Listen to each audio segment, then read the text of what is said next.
Welcome to the Purple Political Breakdown. To be fair, though, I think most moderates have pretty bad opinions. Not gonna lie. Bro, I agree. bro, it's just me. I think counterpoints. He's moderate, so he has pretty good opinions. If it wasn't, I guess, if it wasn't for this recent progressive craziness, I probably would be like a liberal. But they're just crazy. I think that's now. how most moderates are. Like, they're libertarians at core, which is always what fit into the Democrats. But the Democrats went so crazy to the just astronomically crazy to the left that now you guys are just moderate, but you're libertarian, liberal at your core. Are you enjoying today's podcast episode? I really hope you do. And I really hope you enjoy the fact that I have an amazing guest talking with me and having this great discussion. If you, as an individual, personally have your own podcast and maybe you want to have great guests on your podcast as well, I got a deal for you. In my description, there is a link to something called Podmatch. Make sure to join that link through my affiliate link so you can sign up to get matched up with other podcast hosts and podcast guests so you make sure you are never missing an episode without a productive guest to have an amazing conversation with. Podmatch is similar to any other kind of matching site for the most part, and it's super easy to use. Just $6 a month and you can have a guest for each and every podcast episode that is tailored to your specific topic.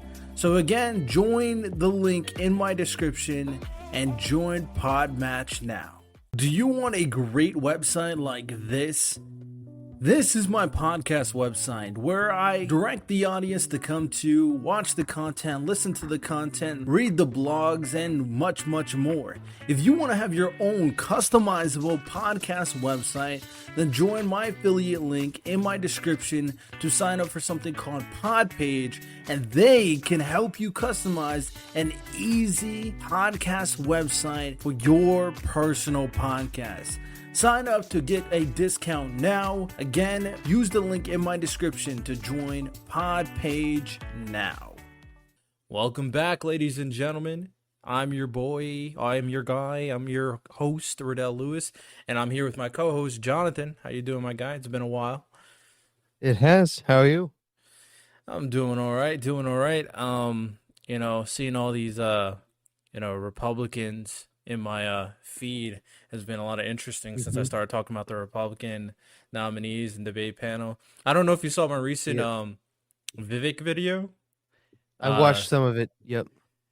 Yeah, a lot of Republicans were pissed at the comment section for that. I saw that. I scrolled through 158 comments when I looked at it, and it was just it was a mixed bag actually.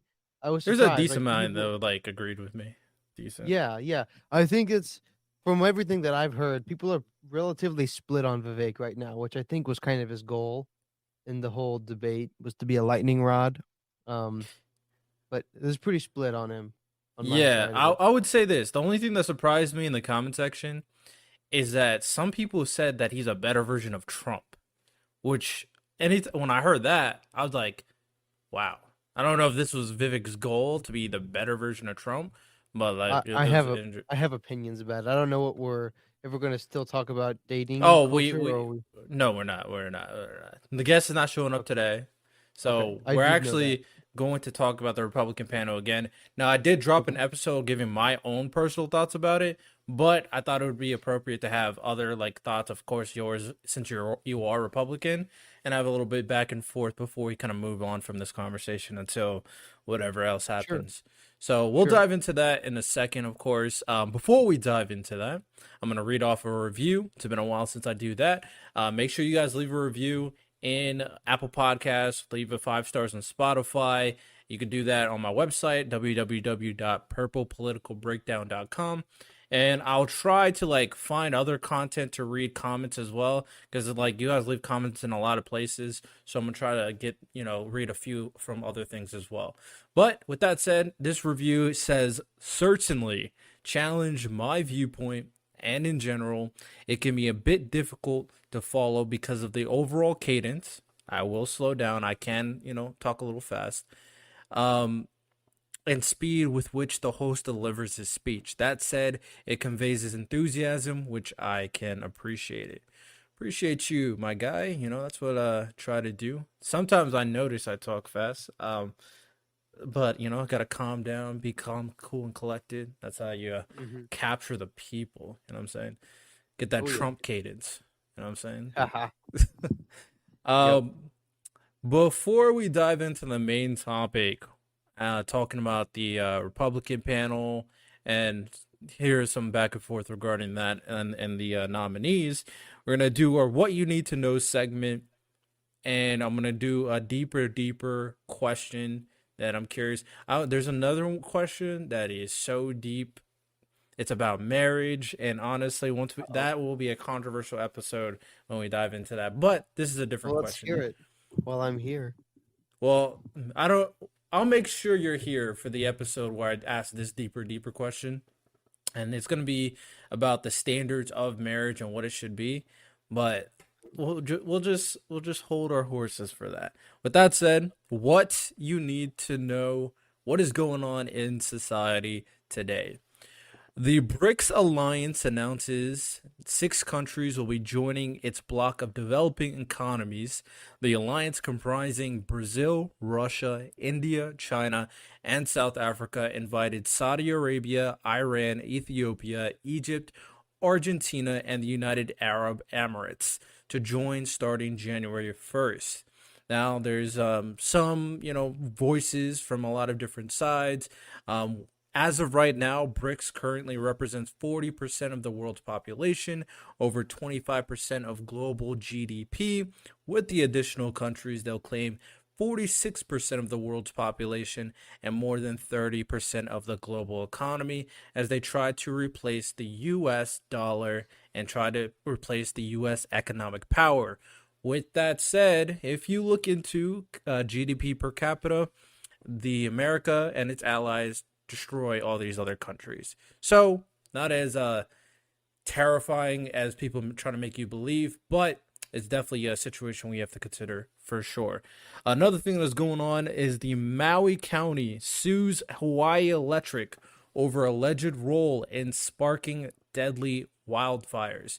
One of the litigation attorneys, John Fisk, who's representing this county for their civil suit, indicated that they should have had de-energization programs and that they should have had taken proper action in dealing with the potential, power lines and their potential damage that they can have on nature and the Sure. ecosystem. Sure.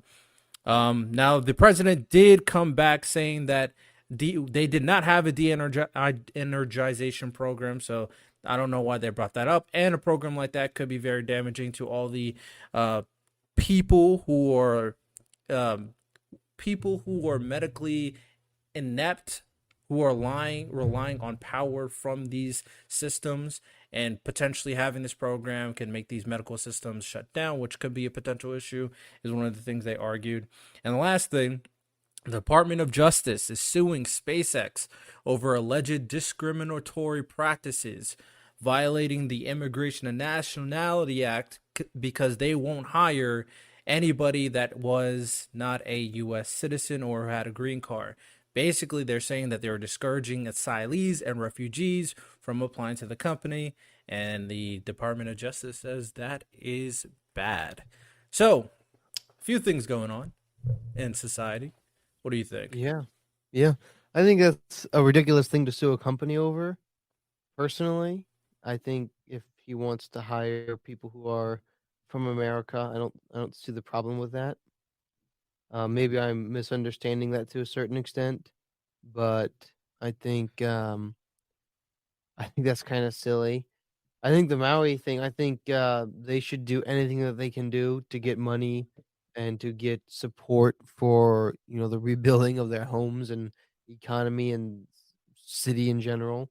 Um, and then I have heard a lot about that BRICS thing, the BRICS alliance. And I think it's, as of right now, a menial um, threat, but I certainly think it could grow, especially if it picks up some higher GDP countries. I think that that shouldn't be something that we dismiss. I think it could be relatively catastrophic if we don't get our own economy back on the wagon, um, and producing higher economically statused dollars, I guess. Think about how I wanted to word that. But Yeah, it's very interesting to me when it comes down to people's outlook of America from other countries, because a lot of them, from other countries, the biggest reasons why they are dissuaded from us is because of the ideological rhetoric that we're spilling from the left onto their countries and their culture potentially. And there's a certain level of fear that obviously there's always going to be a fear of America is the strongest military, America is the big baddies of the entire world, America is the economic power that everybody has to lean to. That stuff will never change. As an American, you never want it to change. But we should obviously make less reasons or put out less reasons for other countries to hate us as much as possible, other than the obvious ones. I think that will be yeah, important moving forward for sure, especially since we're all becoming much more interconnected.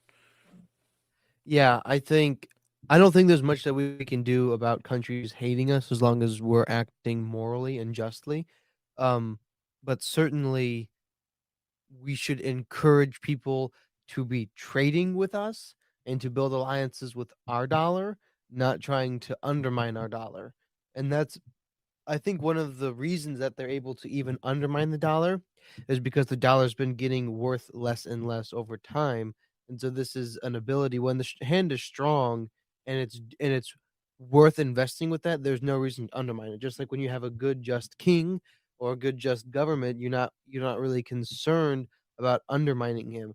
But when you know that he's weak and failing and not being the best that he can be, that's when you seek to undermine a government. And I think that's what we can look at our dollars. Our dollar is not worth as much. It's not as beneficial to be trading with our dollar. They can come up with something better. And so of course they're going to try to undermine that. And I think that's what's going on right now. Yeah, I'm. It'll be interesting to see how everything goes forward. But with that said, I mean, China and Russia are not in the greatest situations. Russia's in terrible economic situation right now. Like their currency is worth absolutely nothing at the moment. Oh yeah.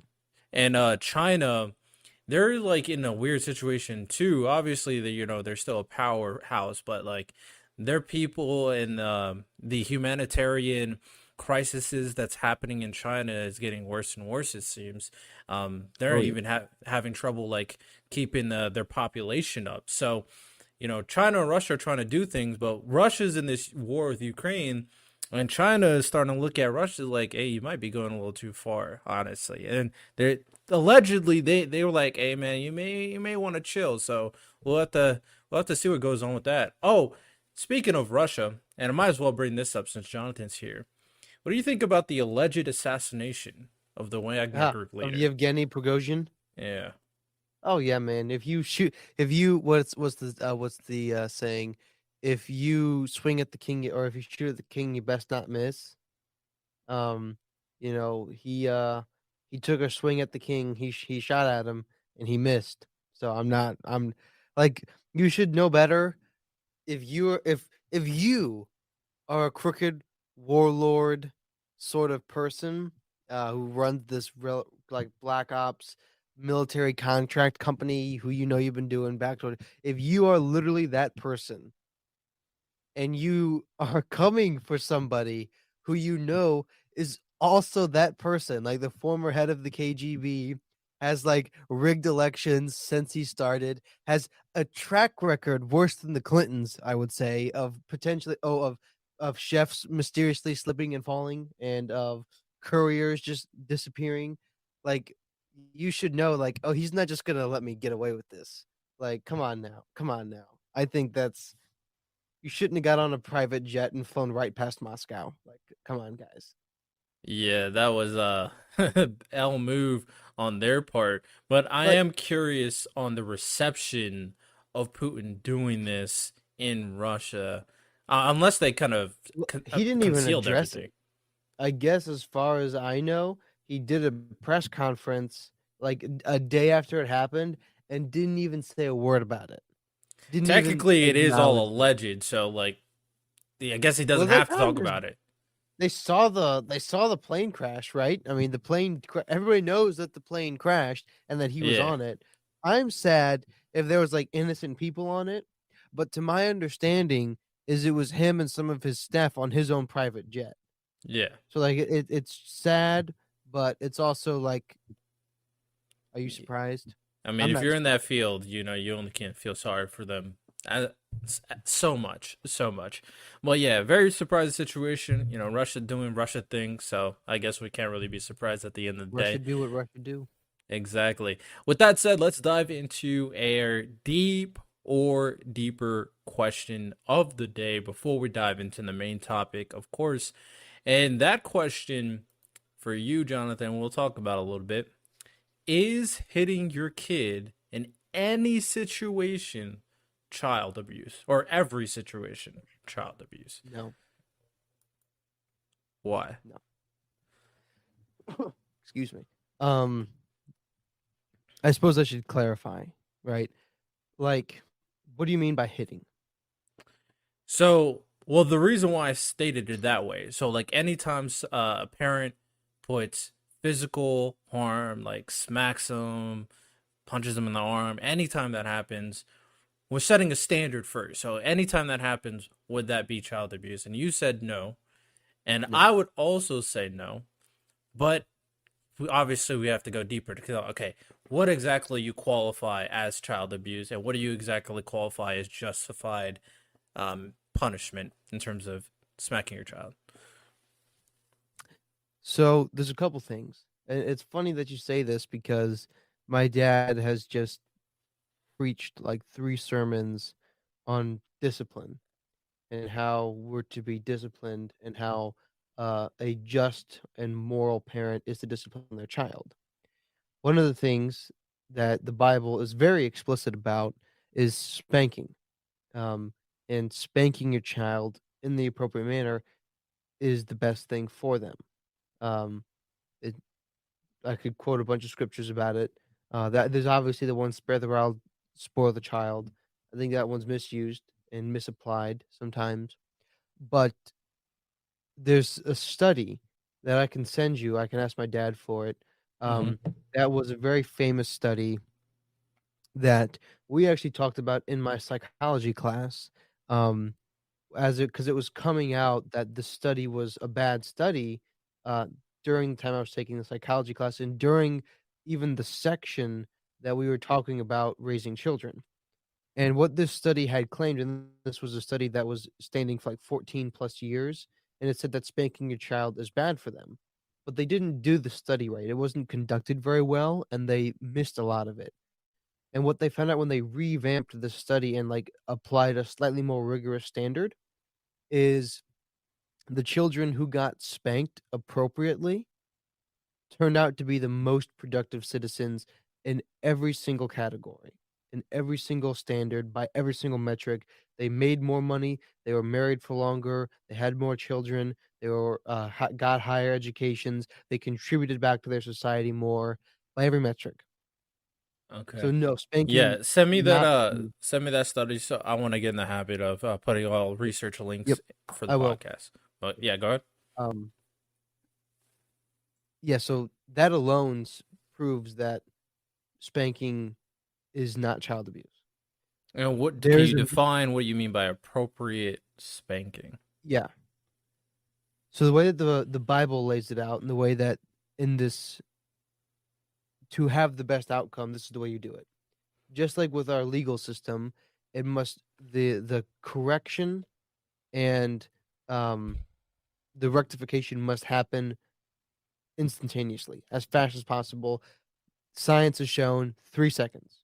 Within 3 seconds of the infraction, you have to have told the child, this is what you did wrong, and this is what you're getting punished for. And so when it comes to spanking, excuse me,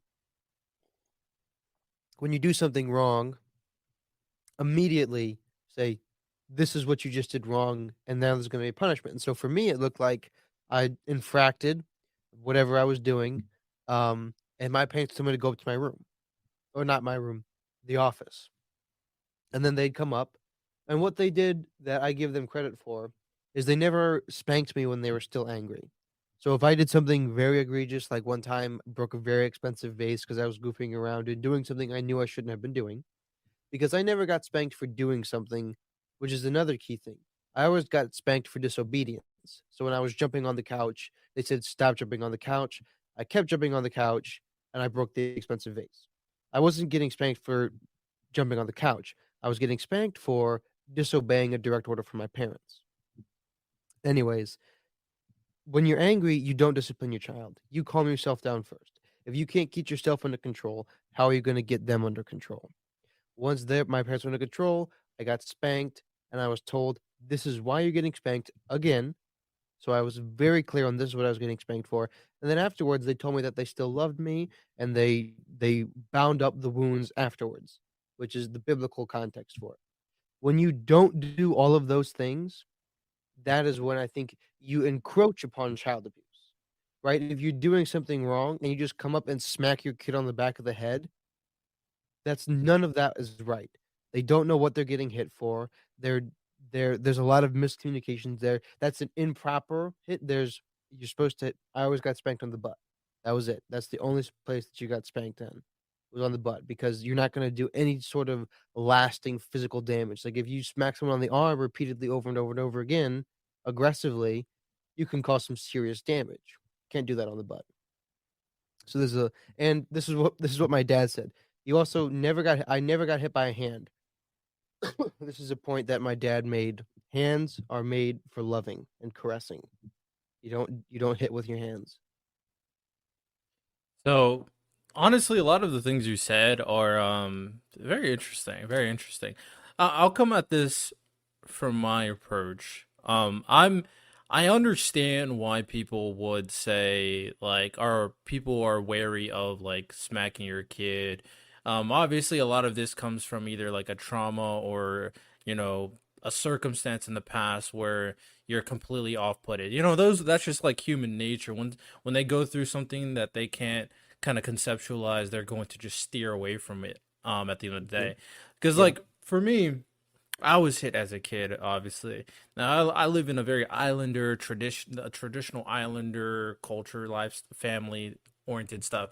So both Samoans and Jamaicans would hit their kids, and I'm both, right? So Samoans can get pretty violent, but they're trying to calm down with this newer generation. Shout out to he's a pretty calm guy. But also like Jamaicans as well. And my dad back in the day, my family was very, very disoriented.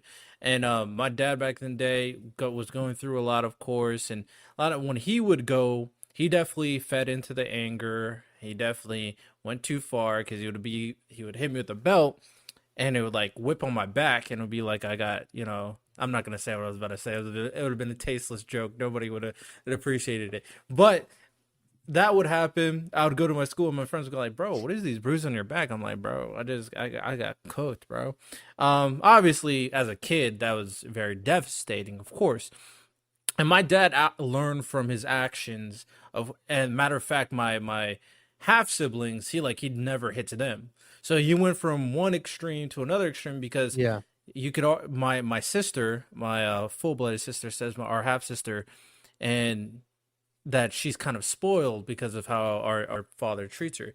So sure. there's definitely a nuance with this. So with that said, the reason why I wanted to point that out is to kind of enlighten my perspective as an individual that went through spankings or whatever. Yeah, So absolutely. that's important for the audience because some people think, oh, you don't know what you're talking about, all that junk. But with that said, I can conceptualize at first, like if I didn't have my nuanced thinking, I would have been like, oh, I'm never hitting my kids. But after like maturing, growing up, you realize one, I stand by this fact: pain exists because it's the ultimate deterrent. That's what I truly believe. We wouldn't have pain receptors we wouldn't have pain receptors if they weren't to tell us that we're doing something wrong. We have pain for a reason. They're the ultimate Yeah, deterrent for like every single animal that exists. So pain is necessary. Obviously, it depends on how you utilize that pain. And a lot of things what Jonathan said is very appropriate. You should never feed into your anger when you're punishing your kid.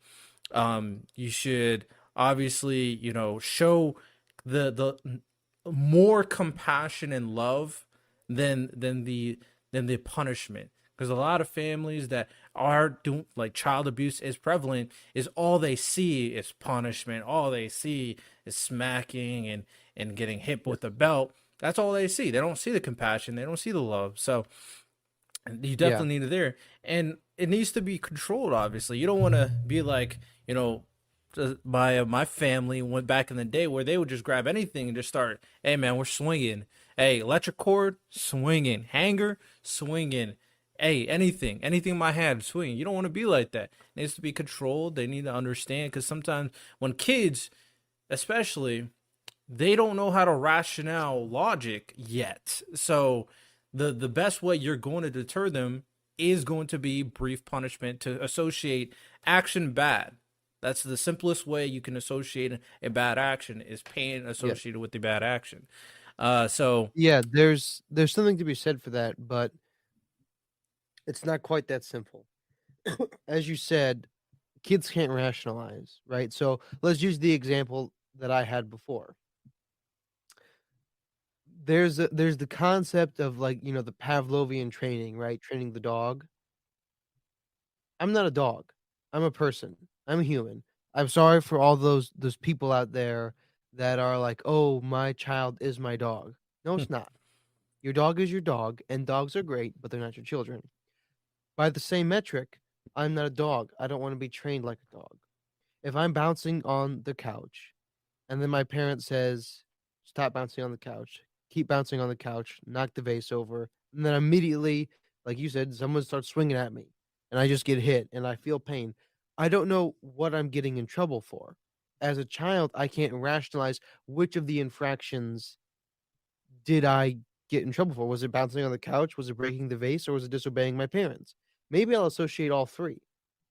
And when I begin to associate all three like that, and there's no initial go up to the office. My parent calms down. They come up, tell me again what I'm getting in trouble for, apply the discipline, and then bind up that wound, because this concept comes from, the wounds of God are faithful. He is faithful to wound, but also to bind up. And so the binding up is the most important part, which is something you don't get with the Pavlovian cognitive behavioral therapy kind of approaches.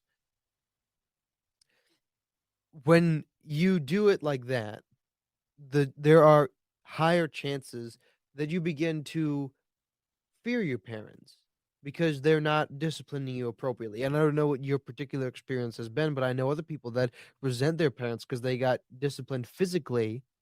But there's another concept. There's something else that happens, which is equal, which has this kind of same outcome, and it's resenting towards the parents. If your parents hit you unjustly and they don't do it in the correct manner, you begin to resent them.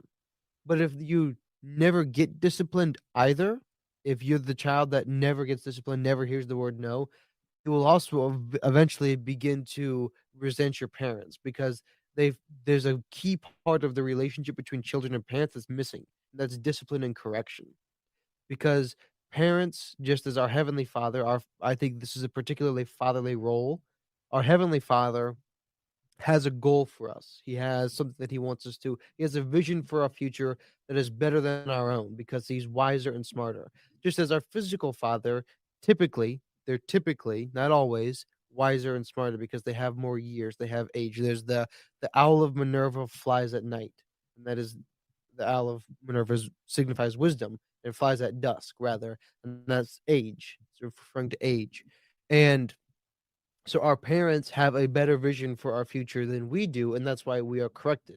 When I'm jumping on the couch, I'm going to break the couch or break the vase. The parents have a better vision for my future than to break that vase. It's a very simplistic explanation, but that's what it is. And if they don't do that for you, then that's a key function that they're supposed to play that they're not doing, and that will also lead to resentment. The Bible, once again, says, "Parents, when you correct your children, provoke them not to anger." And provoking them to anger is causing them to resent you. When you're doing it, when you're doing the disciplining thing, and you're not doing it right, you will provoke your child to anger, and that's what we're not supposed to do. yeah, like I said, a lot of these situations, of course, are very hard, very nuanced.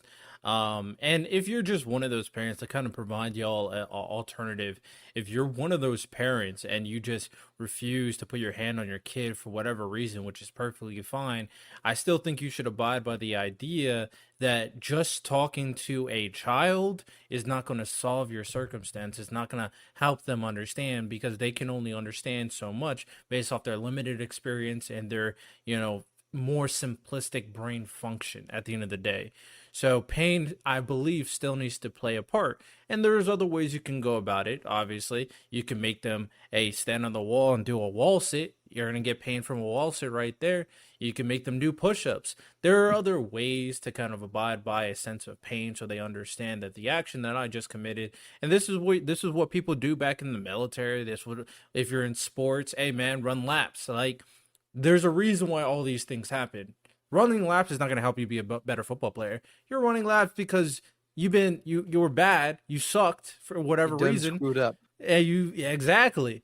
You're not doing push-ups in the military because it's going to make you stronger. You're doing push-ups because you screwed up. So there are other facets of pain that you could use as well, in that are obviously needs to be controlled, but that are different, an alternative if you don't want to put your hands on your kids. Just because you don't put your hands on your kids doesn't make you a bad parent, but trying to talk with your kid like you're equals, you're towing the line of bad parent right there. You and your kid are not equals. I'm just saying. Do you know who John Crist is? John Chris? No. So he's a comedian. He's pretty funny. I think you'd actually kind of like him. But he's got this joke that he does now. It's one of his new jokes about his sister at a Chili's. Like they're having a family dinner, and he's like, man, and the kids, they're just bad kids. Like they try to say like, oh, they're rambunctious or other, but no, they're just bad kids. Kid breaks a crayon, drawn at Chili's, freaks out, starts whining and crying, and it's hilarious watching all the different people in my family. My sister, she doesn't believe in looking down on kids because that's judgmental. So she literally gets on her hands and knees talking to the kids equal. What do you need? What can I help with? My other sister, she's got rubbing crystals together, trying to manifest no tears, and then and then me, I'm just sitting here, it's like, man, someone's gotta hit that child. If that's you, if any of you are like that, if you ever see me in a restaurant and your child's freaking out, wink at me. I'll come over and I'll hit your child. It's just, it's ridiculous that we think that we can talk to kids like equals. Like even me, I'm not an adult. I mean, I guess I am an adult technically, but I'm 20 years old.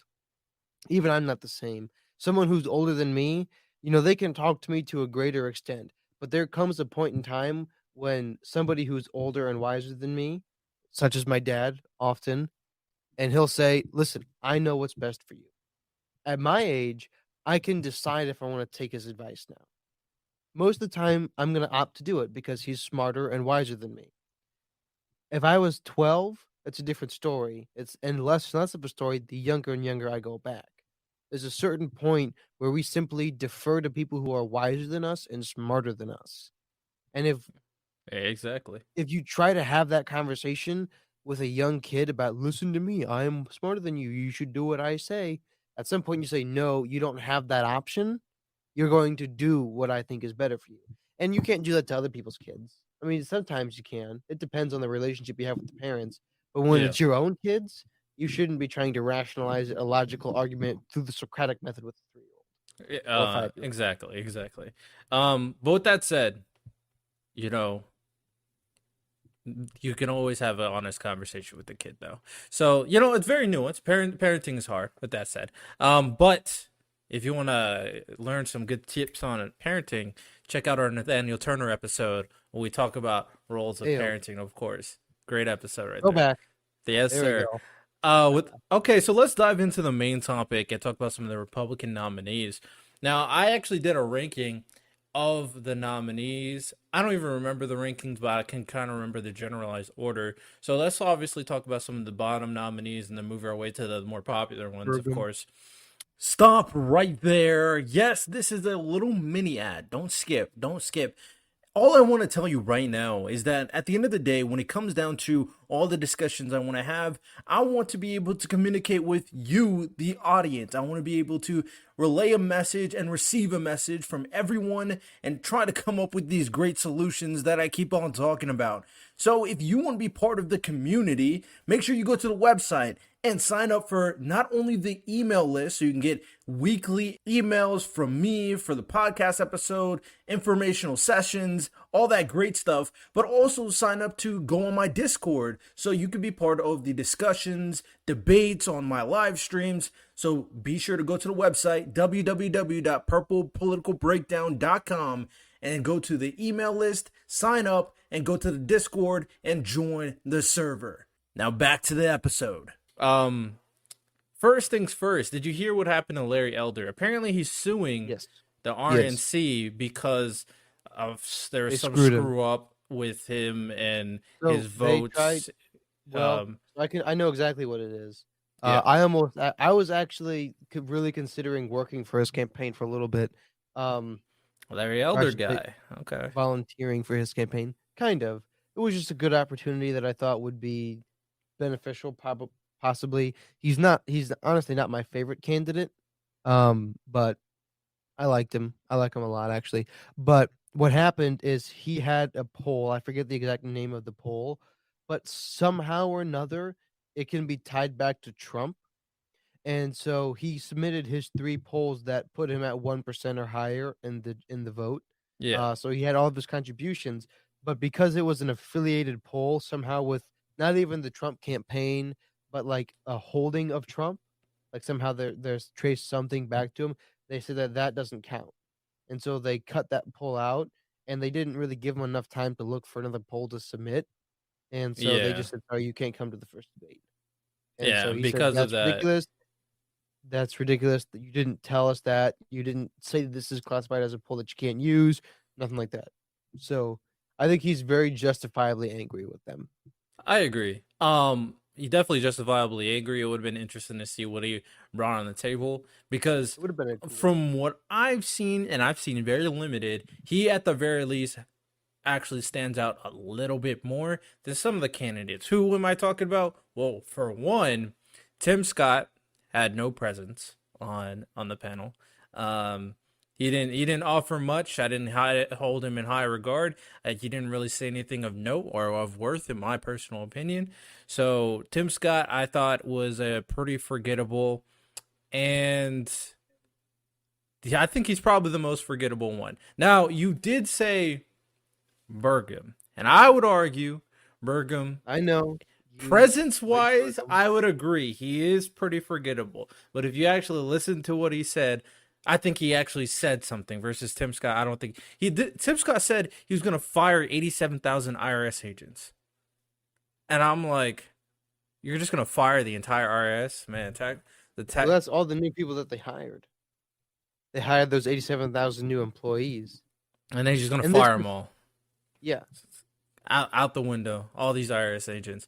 Yeah, that's such a crazy idea to me. But yeah, I just don't think Tim Scott said a lot versus Burgum, so that's why I held him in a little bit more regard. But what do you got to say about Burgum?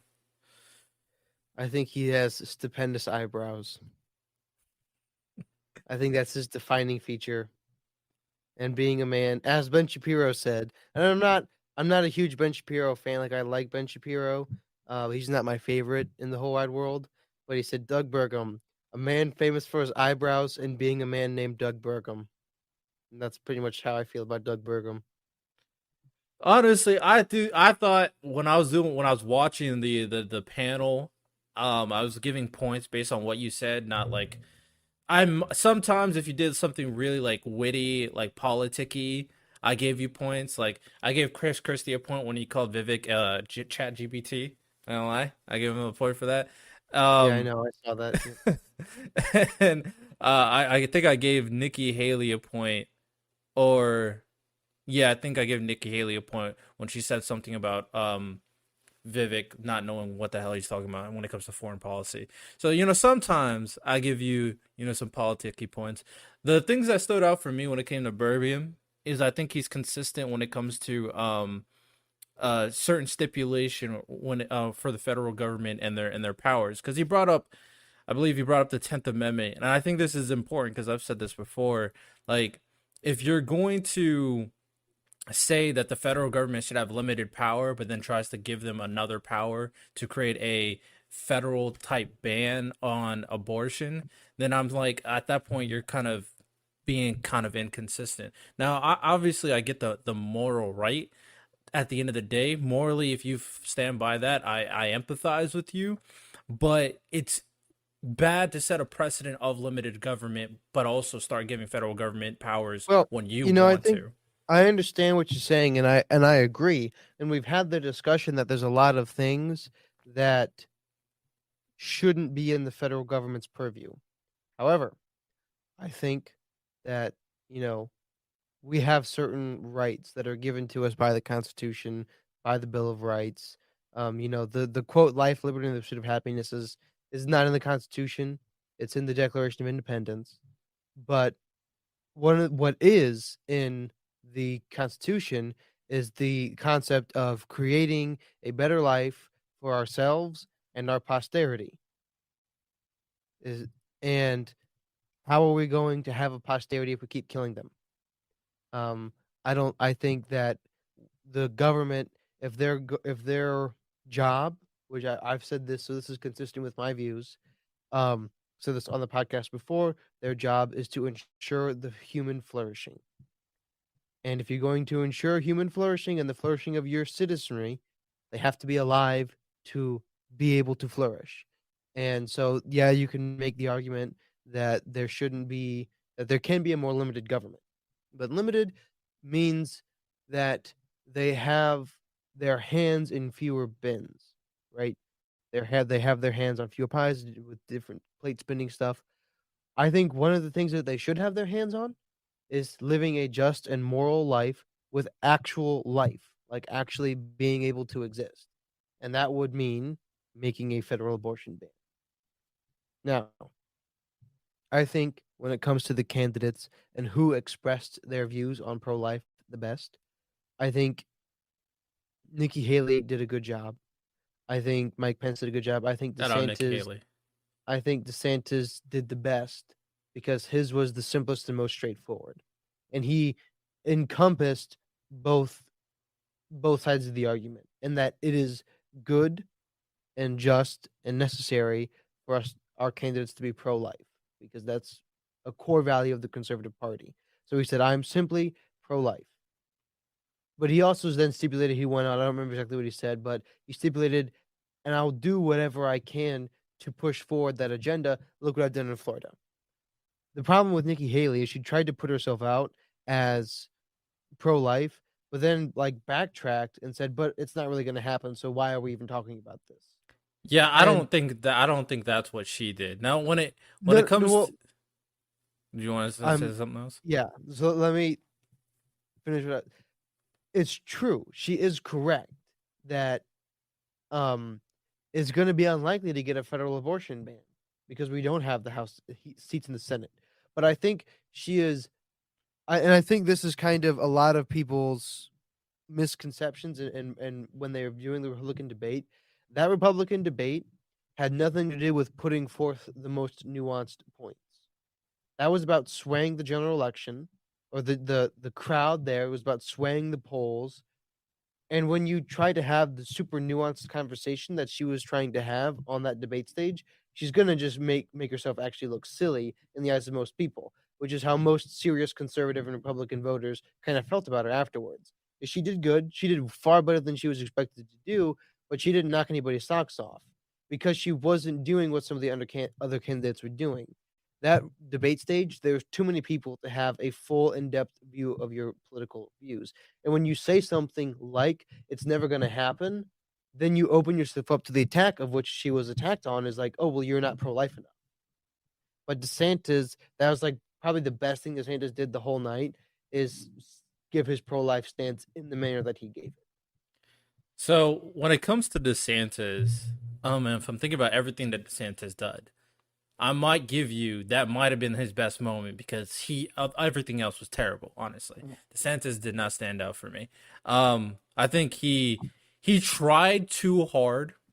He never answered the question, and he wanted to stand out a lot, but he just never stood out, especially in comparison to Vivek. If we're talking about the politics game, now when it comes down to what you I think said in that's a terms of, touch harsh, but I mean, I'm just saying, I'm being honest. Hey, man, I'm being honest. But when it comes to the appealing to the folk, um, I definitely see what you're saying.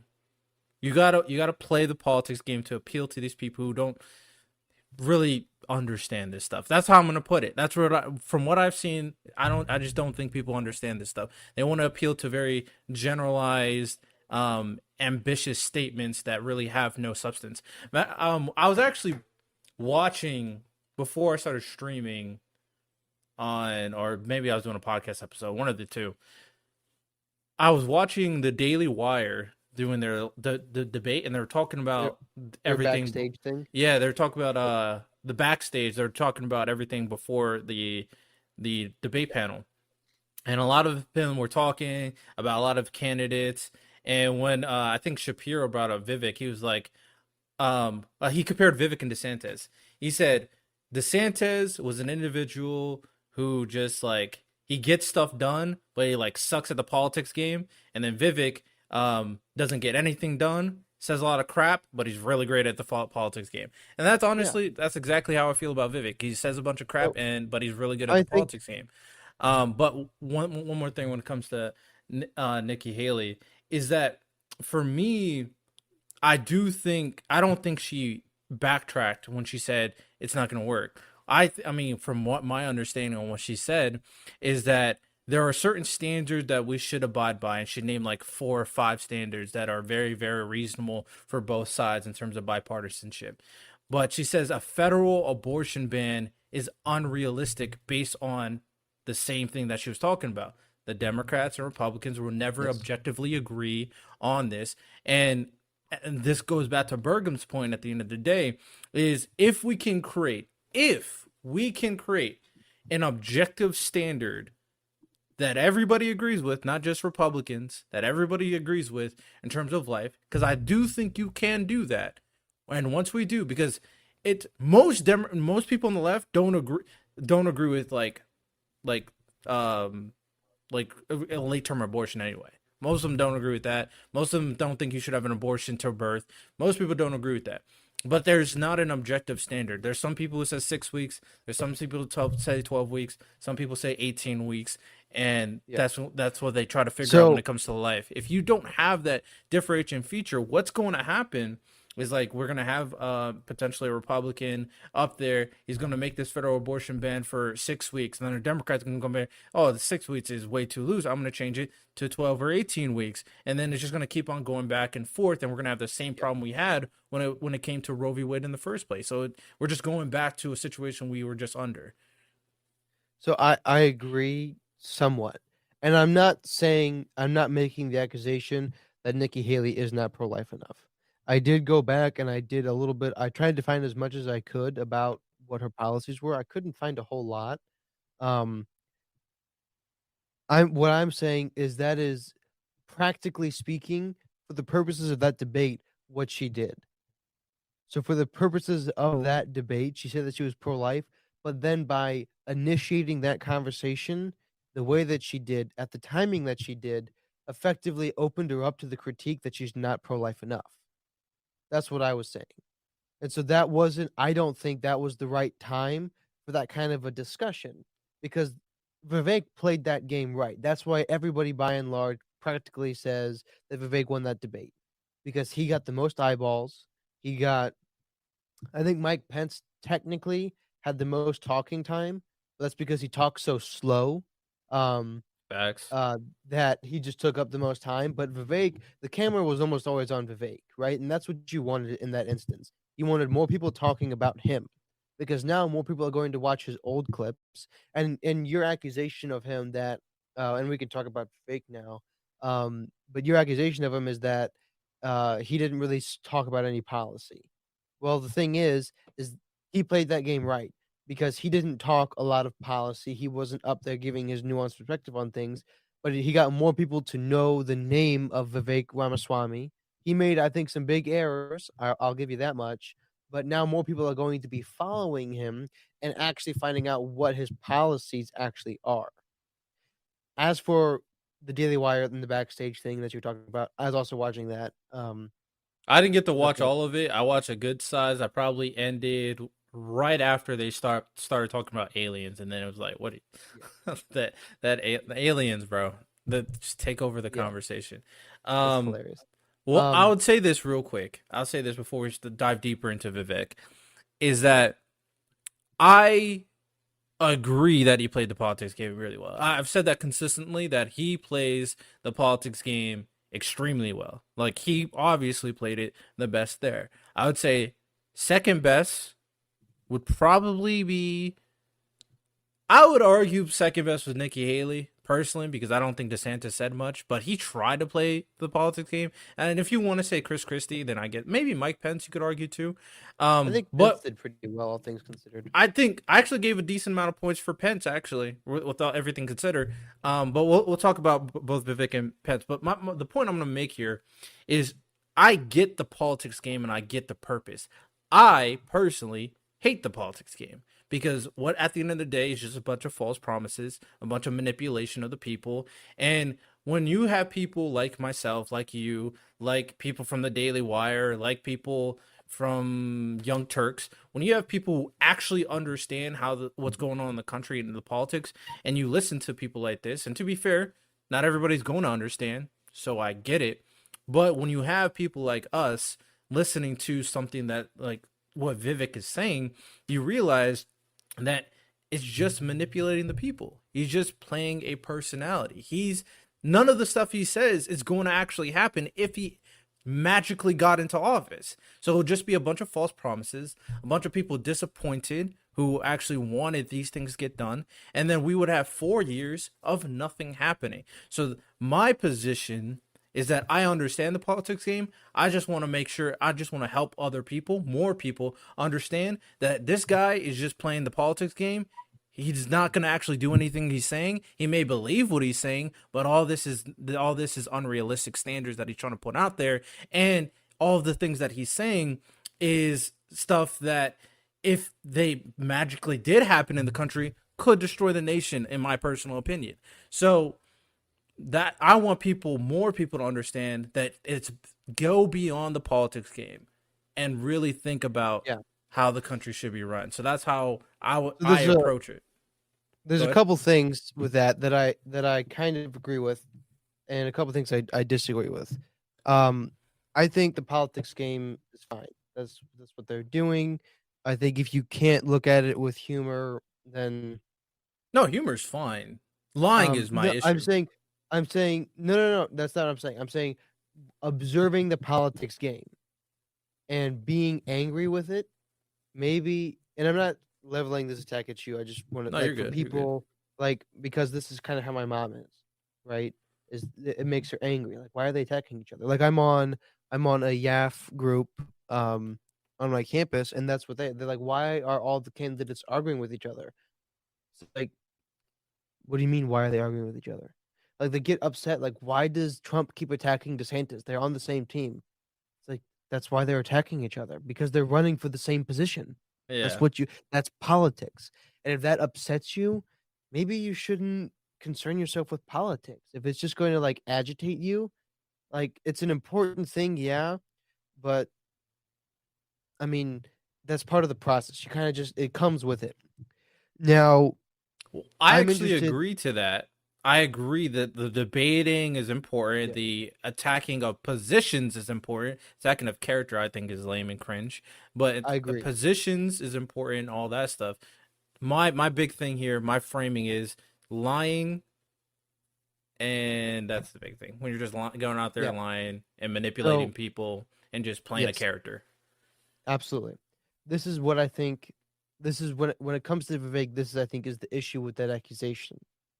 We don't know how much of what he says is bluster. When it comes down to it, we simply don't know. because he has no track record in politics.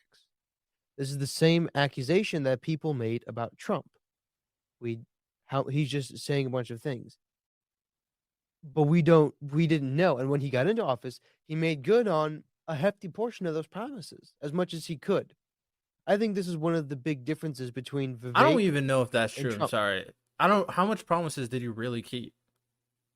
I'm not really like I think credit to, and I agree with Republicans on this. Illegal immigration for the country as a whole, it's not great. He started out okay, but apparently he scaled back on that as well. So I So don't really there's know a how lot of much. issues. Go ahead. Yep. I'll be honest, I don't know a whole lot either, right? Because when I kind of became aware and started paying interest into politics, it was in 2019-ish, 2020, when it was at the back half. Like COVID is kind of what got me into really investigating politics. So that I'll admit that I don't really know a whole lot of the promises that he made. From what I have heard from people who I listen to, the commentators, the articles that I read, there are a lot of things that Trump did that people liked, and it was consistent with the kind of campaign he was running and the kind of things he said he was going to do. I know he did. Obviously, everybody, everybody on my side agrees that if he did nothing else, the fact that he got Roe v. Wade overturned and got the 3 justices appointed was good enough. Um, that was a big thing. I don't know a whole lot of the other things, but the point of the matter is, nobody thought he would be a legitimate candidate because of what he did and the way that he talked and the way that he said things. I think this is a difference between him and Vivek. There's 2 differences. This is one that I heard and one that I kind of paid attention to and figured out myself. One that I heard. One of the big things that lost Vivek a lot of points is he constantly said that I'm the only candidate up here that's not bought and paid for, so I can actually say this, and everybody else is beholden to their super Oh PACs yeah, and he all said this. that a lot. Yeah. He said that a lot. That was obviously one of his, and Mike Pence called him out. Is that one of your pre-canned speeches? Like, well, no, honestly, it's not. It's like, okay, yeah, it is. Yeah, it is. Don't act like you didn't rehearse. Anyways, Trump did the same things, but there was a difference. He never made a blanket statement like that. It would be one candidate would come at him with something, and he would say, "Oh yeah, well, you're bought and paid for, so blah blah blah blah." There's a Yeah. difference between attacking somebody back after you were attacked and making the attack initially. I think that was one of Vivek's big faults. Difference between him and Trump. A lot of the things that Trump did promise to do that he didn't end up doing is because he promised something that Congress really had the authority to do.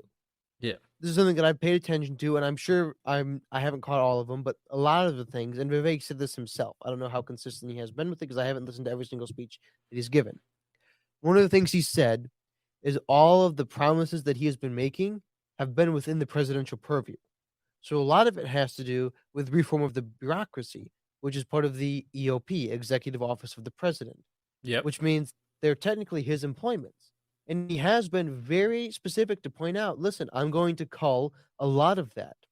And people come out and were like, oh, the title, whatever bill that allows you to not just fire people for any reason. He said that that law does not apply to mass layoffs, which is what he's going to do to the bureaucracy, mass layoffs. And he brings out, listen, if you don't have the authority to fire somebody, then they don't work for you. You work for them. And so a lot of the promises that I have noticed he is saying have specifically to do with jobs that the president could do. So it is reasonable that he could do them. He doesn't have Trump's excuse of, oh, Congress wouldn't let me. So that's what I would say about the Vivek.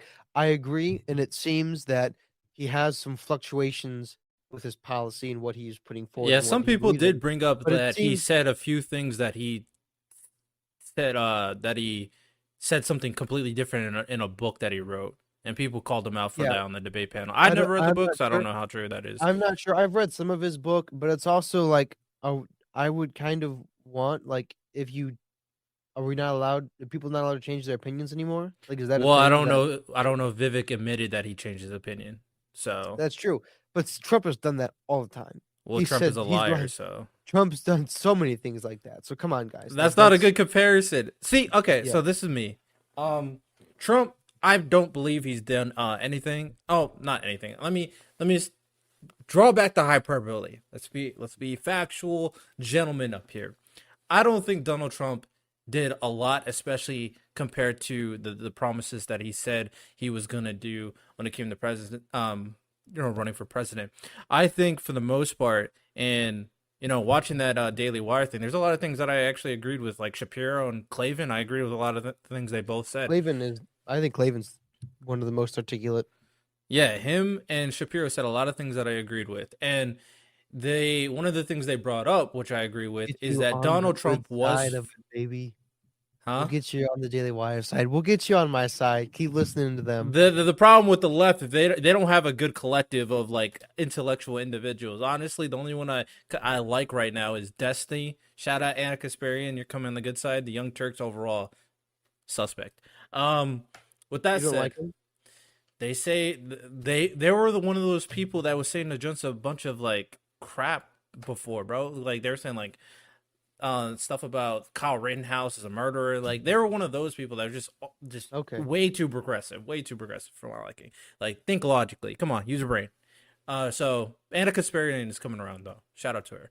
But with that said, a few things that they said about like Trump is that one, back in the day when it came to politics, which is I think me and you can appreciate, is like they would obviously focus more on the policies, attack positions, talk about what's the betterment for the country, and that there's a growing sense of disdain of the people when it comes to their viewpoint of the country, which is when Donald Trump, when he came in, that kind of resonated with him. Donald Trump perfectly encapsulated those people, and not only that, the person he went against, Hillary Clinton, is like one of the most hated candidates of all time. So it's like it was a perfect layup for Trump. But then when he got into office, a lot of the promises he said he didn't really do at the end of the day. And when it comes down to, shout out a few things, with helping the economy. Some like small business owners did like some of the things he did. Of course, his handling of COVID. A lot of people on the Republican side did not like how he handled COVID, of course. And Fauci. yeah, a lot of people didn't like that. He did obviously do his job in appointing Supreme Court justices, the Roe v. Wade situation, but now we want to create a federal ban. So I don't know how much that actually helped. But with that said, he also inducted a new FBI person. Now other Republicans hate him as well. So my biggest thing, like he did a lot of small things. He had a lot of bad appointments. Yeah, he did a lot of things that didn't really do a lot in the grand scheme. Something that Clavin said that I agree with is that Trump made everybody his enemy as well. Like Republicans didn't really like him. Obviously, Democrats hated his guts. So he like made a lot of enemies on both sides of the aisles. And then he created an anti-establishment rhetoric. Now the Republicans and conservatives hold on to, where it's like, oh yeah, the system is bad when they go against Trump almost every single time. And obviously, what happened when it came to the election next time, the election fraud, and oh yeah, they stole the election from him, all this jazz. And so like my thing with Trump is like he says a lot of things, he appealed to the people, but when it came to action, he didn't really do a lot. And then when it comes to Vivek, and he's doing a lot of the same rhetoric now, I will concede that when it came to the executive powers, when it comes to tearing down the FBI, tearing down the Department of Justice, and a bunch of other stuff that he was trying to do when it comes to these bureaucracies, like technically, yeah, I mean, these are under the executive branch. Technically, I would have to see for very strong logic on how getting rid of all these bureaucracies will be the betterment of the country. But that's something I would have to hear, of course. And I'm going to watch because people say, oh yeah, he has policies and interviews. So the Ryan Shaw, I'm going to see that interview with him and Vivek to see. I think it's 2 hours. I might stream it and react to everything that he's saying with that and see what's happened. But with that said, he's got one. If you find there's one that's like entirely question and answer, where he spells out a lot of his policy stuff through. I think it's on Forbes, the Forbes channel. I If you look mean, up maybe I'll check that out, especially if it's a less than couple, 2 hours. Because I went in the comment section and was like, yeah, give me an interview to watch if he has a bunch of policies, and nobody's giving me an interview. yeah. So I think he's got one with Bill Maher that I've been listening to, and I like Bill Maher. He on pushes back sometimes. he's okay. Um, He's opinionated. He's yeah. opinionated. I So I respect haven't people finished. who actually are opinionated. That's just a respect thing. I haven't finished that one quite yet, so we'll see how much policy he actually talks about in there. But the one in the Forbes, he spells out a lot of like his policy kind of stuff. You should listen to. Have you heard of Patrick Bet David Yeah. PBD Have I? podcast? Yes. So it's Oh a no, PBD. no. So Valuetainment. No, yeah, they've been way too red pill for me lately. they're Oh, interesting. He's interesting. I don't know about the other hosts, but I like PBD. I like Patrick Bet David. Patrick Bet. Um, Is he he's the he's the main one. okay? Like So they the have was it Middle Eastern, Arabian, Indian, something yeah, like that? he's like Middle One of Eastern-ish. those. And I'm black, so I can't be racist, right?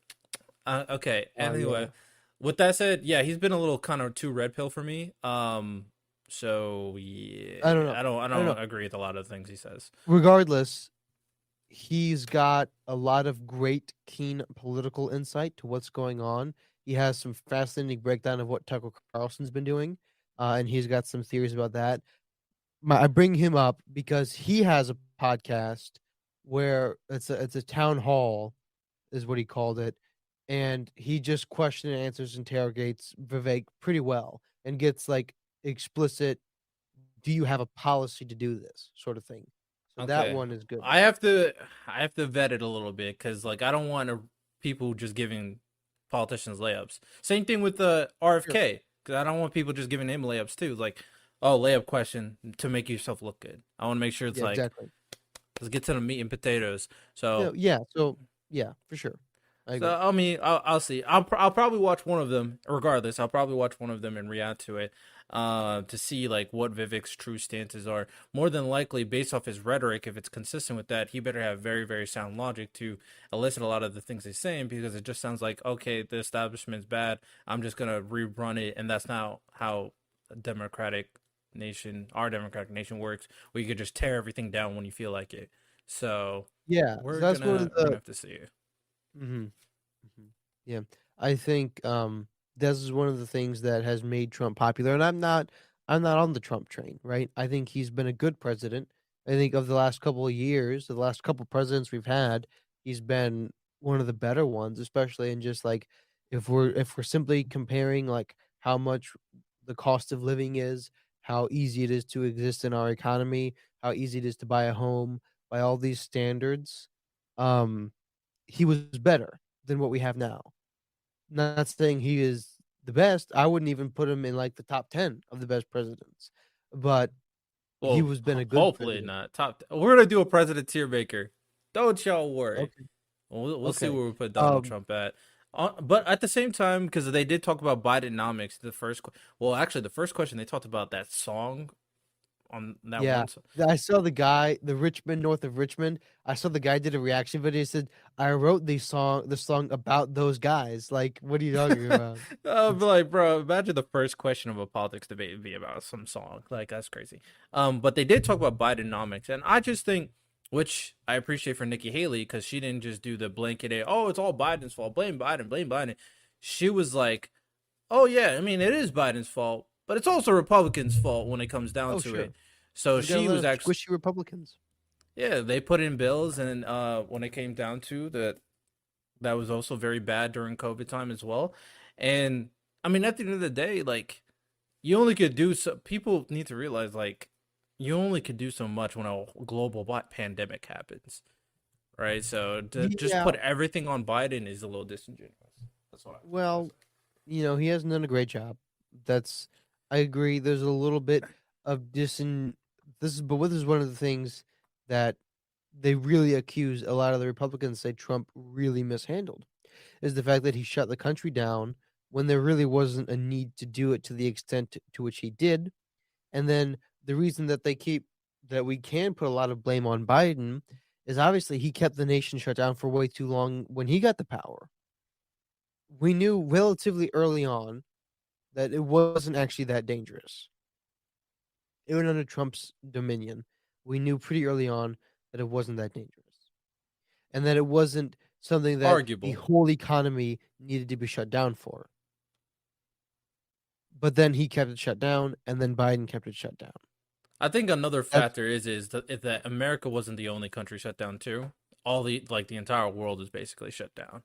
So even if we were yeah, the more or only less. ones, But then there's places like Italy that reopened and quit all the mask mandates within 2 weeks, right?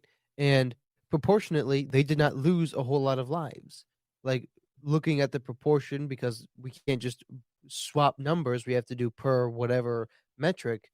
They did not have an astronomically high death toll. They had a very high contraction rate, but that's a good thing because if they're not dying, but they're getting the disease more, that means it's not dangerous anymore. That means they're becoming immune to it. And Italy did that really quick, and they didn't suffer a lot of death. I would have to look into that. But at the end of the day, one thing I will say is that it's a very, very tough situation to be in when it comes to a global pandemic. So even Trump, like, I only can blame these people so much. Now, if you want to say like he could have done it better, I mean, I agree. He could always do things better at the end of the day. But when it comes to relatively unknowns, I don't know how much I truly can blame someone, which is why, obviously I like some of the nuanced positions. But to kind of go back into, we're getting into, we're talking about Vivek, Nikki Haley. Oh, I guess we might as well get into, uh, Well, before we move on from Vivek, I think there's one other important thing that we should address. actually, we should. And I'm gonna let you ask for your thing, but actually, we should go to like all the main points, and then obviously we could talk about Tucker Carlson and Trump's interview as well. But we should talk I about didn't all the. watch it. So I I did. don't I know. hated it and it was boring. But I'll talk about it That's anyway. weird. But yeah, go ahead, and then we'll Um, talk about some of the main points that was brought up for the debate panel. I think Vivek is not running for president. I The think he's general running for belief, yeah. VP. I think Yeah. he's running for VP. I'm pretty good. I could also be easily convinced that he's actually because in Ohio we have a Senate election coming up relatively soon, so he could be going for that too because he lives in Columbus. There's a rumor out there that Trump put on his social media platform that DeSantis might drop out of the race and go back to run for senator of Florida. Is what Trump said. I'm just saying. Is what Trump said. I have my thoughts about DeSantis and everything. We can talk about that too. Let's go. Yeah, let's go in order for point by point. Might rehash a few things, but I mean, we talked a little bit about Biden. I guess we started off with Bidenomics. I'm not talking about their opinions about some singer. It was dumb. But Bidenomics. I guess we talked about that a little bit. I mean, I guess we should say this. Who do we think had the best point? I think Nikki Haley had the best point when it came to Bidenomics. What do you think? Oh, I could agree to that. Team Nikki Haley. All right, No. Don't put me on that. Don't let's put that on me, Ricky Bobby. let's go to. I think the next point was climate change. They had a kid ask a question about climate change. Oh, What was yeah. the next one? Vivek made the best point. Barring his everybody else is a sellout, climate change is a total hoax. Well, we're gonna get to that. Shout out there's a podcast episode that should have already been out. Make sure you check that one out. We had a climate change experts come on the show, and their solution for one solution, they don't have an overarching solution, but one solution they have for climate change is that they found an algae that can absorb carbon dioxide from the atmosphere. So what they did is they created a paint using living algae that you can paint things with that will casually take carbon dioxide out the atmosphere. And the reason why take it out. yeah, I'm like, you don't have to do anything. You just paint your house and it's just taking carbon dioxide out the atmosphere because the algae stores the carbon dioxide, right? That's really cool. That's what I'm saying. And I was like, this is such a great solution because it's unrealistic to think that you're going to turn off your television and stop driving your car, but all you have to do is paint. That's so practical, so reasonable, so easy to do this is the type of solutions we need for society. Make sure you check out that climate change episode where we go in depth with that. But I just want to shout that out real quick. But yeah, what were you saying? Um, Climate change. The climate changes all the time, right? Uh, the Earth is warming, right? I've done my own deep dive into the science, into everything. I've read the ICCS reports. Um, I've read the UN reports, all that sort of stuff. Um, Read the books on it. The globe is warming very, very insignificantly. Um, Couple other points I could make. Firstly, all the scientists said that if we didn't do something within 10 years, then there's no point. So then the damage is done. Well, so that 10 years that everybody predicted happened 2 months ago, I think. So viva la vida, right? It doesn't matter anymore. All the scientists said that the doom was upon us, so we don't do anything within 10 years. The 10 years happened. They also said that 60 years ago and 20 years ago and all the years ago. There's all that you could talk about it. But there's also this, and this is, I think, the most significant point. Okay, more people, and I think I already sent you all these articles in the past, so you should have them. All the things I was about to say. Probably don't, not gonna lie. Probably want to send it again. Okay, okay. So more people die from cold deaths than from heat deaths every year, by a large margin. A large margin. So removing artificial climate control things, such as burning energy to run ACs or heaters, more particularly, removing those to stop people from heat deaths because the Earth is getting warmer, it's actually going to take more lives, right? So if the globe warms as a net collective, people's lives would be saved, even if even if the Earth does warm, because right now hundreds of thousands of people die from cold death as opposed to thousands of people that die from heat deaths.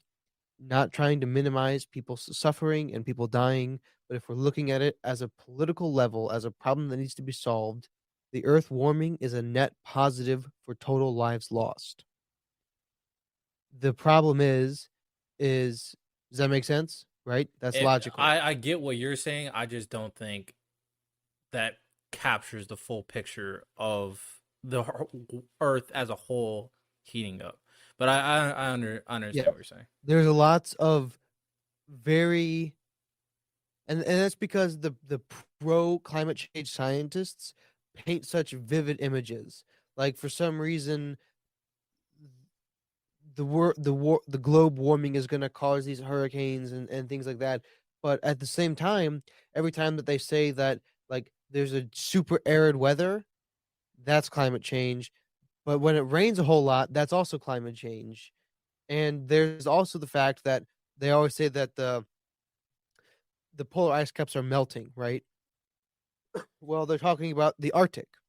The Antarctic is growing, right? So the sphere of influence of the North Pole is getting smaller as the sphere of influence of the South Pole is getting bigger. So like which one is it? Like that's going to be a net equal for the consistency of You the said ocean the waters, right? Antarctica is growing. Yes. The South Pole is growing. The last time as I checked, right, I might have misread. I'm not going to claim to know that as No worries. 100% fact, We're not but that's doing pretty gotchas over here. But but I just want to yeah. make sure. Yeah, as far as I know, the South Pole is growing as the North Pole is shrinking. Unless you're a flat earther, then it's all the same thing. But Y'all go anyways, to the moon. Go to the moon. Um, so I definitely see a lot of what you're saying. Now, I personally do think climate change exists, but I also think climate change activists go way too far, and they can be extremely annoying. I'm Um, gonna send you a book. so there's definitely a lot that goes into it, and maybe we could have a full. I mean, if we need to, we can have a full episode on diving into the intricacies of climate change in the future. But with that said, my thing with it is that I mean, if the Antarctica thing is true, then I can't deny that. My understanding is that the more that the North and South Pole keep on decreasing and rising the sea level, obviously that would be dangerous. But one thing that I again agree with, like someone like Ben Shapiro, I think humans can adapt to these circumstances. They just have to have the foresight to know, yeah, eventually this is going to happen. We just have to adapt because obviously the earth is consistently changing. So I'm not like, I don't think of the apocalyptic nature of global warming and all that stuff, but I also recognize that the industrialization age has put a lot of very toxic, you know, stuff in the air for a lot of other places. Of course, some places it's even hard to breathe. So there's, at the end of the day, when it comes to climate change, the problem is that the left goes too far, but at the same time, saying it's a hoax is also being very disingenuous because we know that our impact on Earth actually did have an impact, from what I've seen. And if we can somehow create solutions like the solution I said with the paint and the algae, which is way more practical than turning off your heaters or ACs, then I think we definitely should create solutions like that instead of completely dismissing the idea entirely and just hoping that it never long-term effect doesn't happen in the future. So so that's basically my take on I that. just Go found a for it. report from NASA that as of 2015, it says that the Antarctic snow accumulation that began 10,000 years ago is currently adding enough ice to the continent to outweigh the losses. So So it's that's a evening bit, out, is what they said. well, to outweigh the losses. So yeah, it's either growing or staying about the same. So it doesn't, it's a net So, wash, and essentially. then the North Pole is decreasing. I just looked up to fact check my Antarctica claim. So, Okay. and that's just one. I could look for other ones, but there's a couple things that I'd say. I kind of agree that dismissing it entirely is disingenuous, calling it entirely hoax because the climate is changing, right? I don't think it's a crisis though. I think this is the issue. Is they're doing the same thing that they did for COVID. They said COVID is a crisis, so we need to do XYZ. It's not clear whether their XYZ policies are going to help climate change. What would help climate change is going over to nuclear energy because there's no emissions.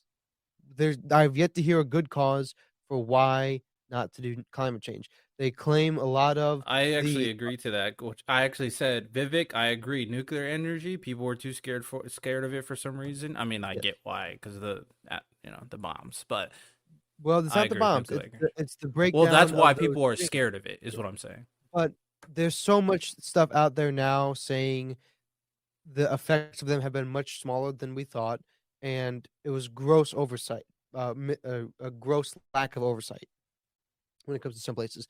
Anyways, it's not clear to me that their policies are going to help. I'm sorry, but windmills aren't going to cut it. They're not going to help, and Hey, I'm not they getting. We shouldn't get rid of windmills though. They still no, have a but purpose. they're not feasible to turn all of our energy over to wind energy. It's Agreed. not Agreed. feasible to turn all of our energy over to solar energy. It is Agreed. feasible to do nuclear energy. Oh, And it's not oh man, I saw this weird video, and I have to bring this up. I want to bring this up. If we could, because I saw a video and they're talking about like the levels in terms of energy consumption and the levels of humanity progression, that like there's different levels of humanity progression. We're on like level 2 right now, but if we were on level 3, we'd be able to travel to other planets. And the way to like increase the levels, the biggest way to increase your levels is energy, the I forget the word, but just utilizing energy the most efficiently as possible and absorbing more energy, obviously.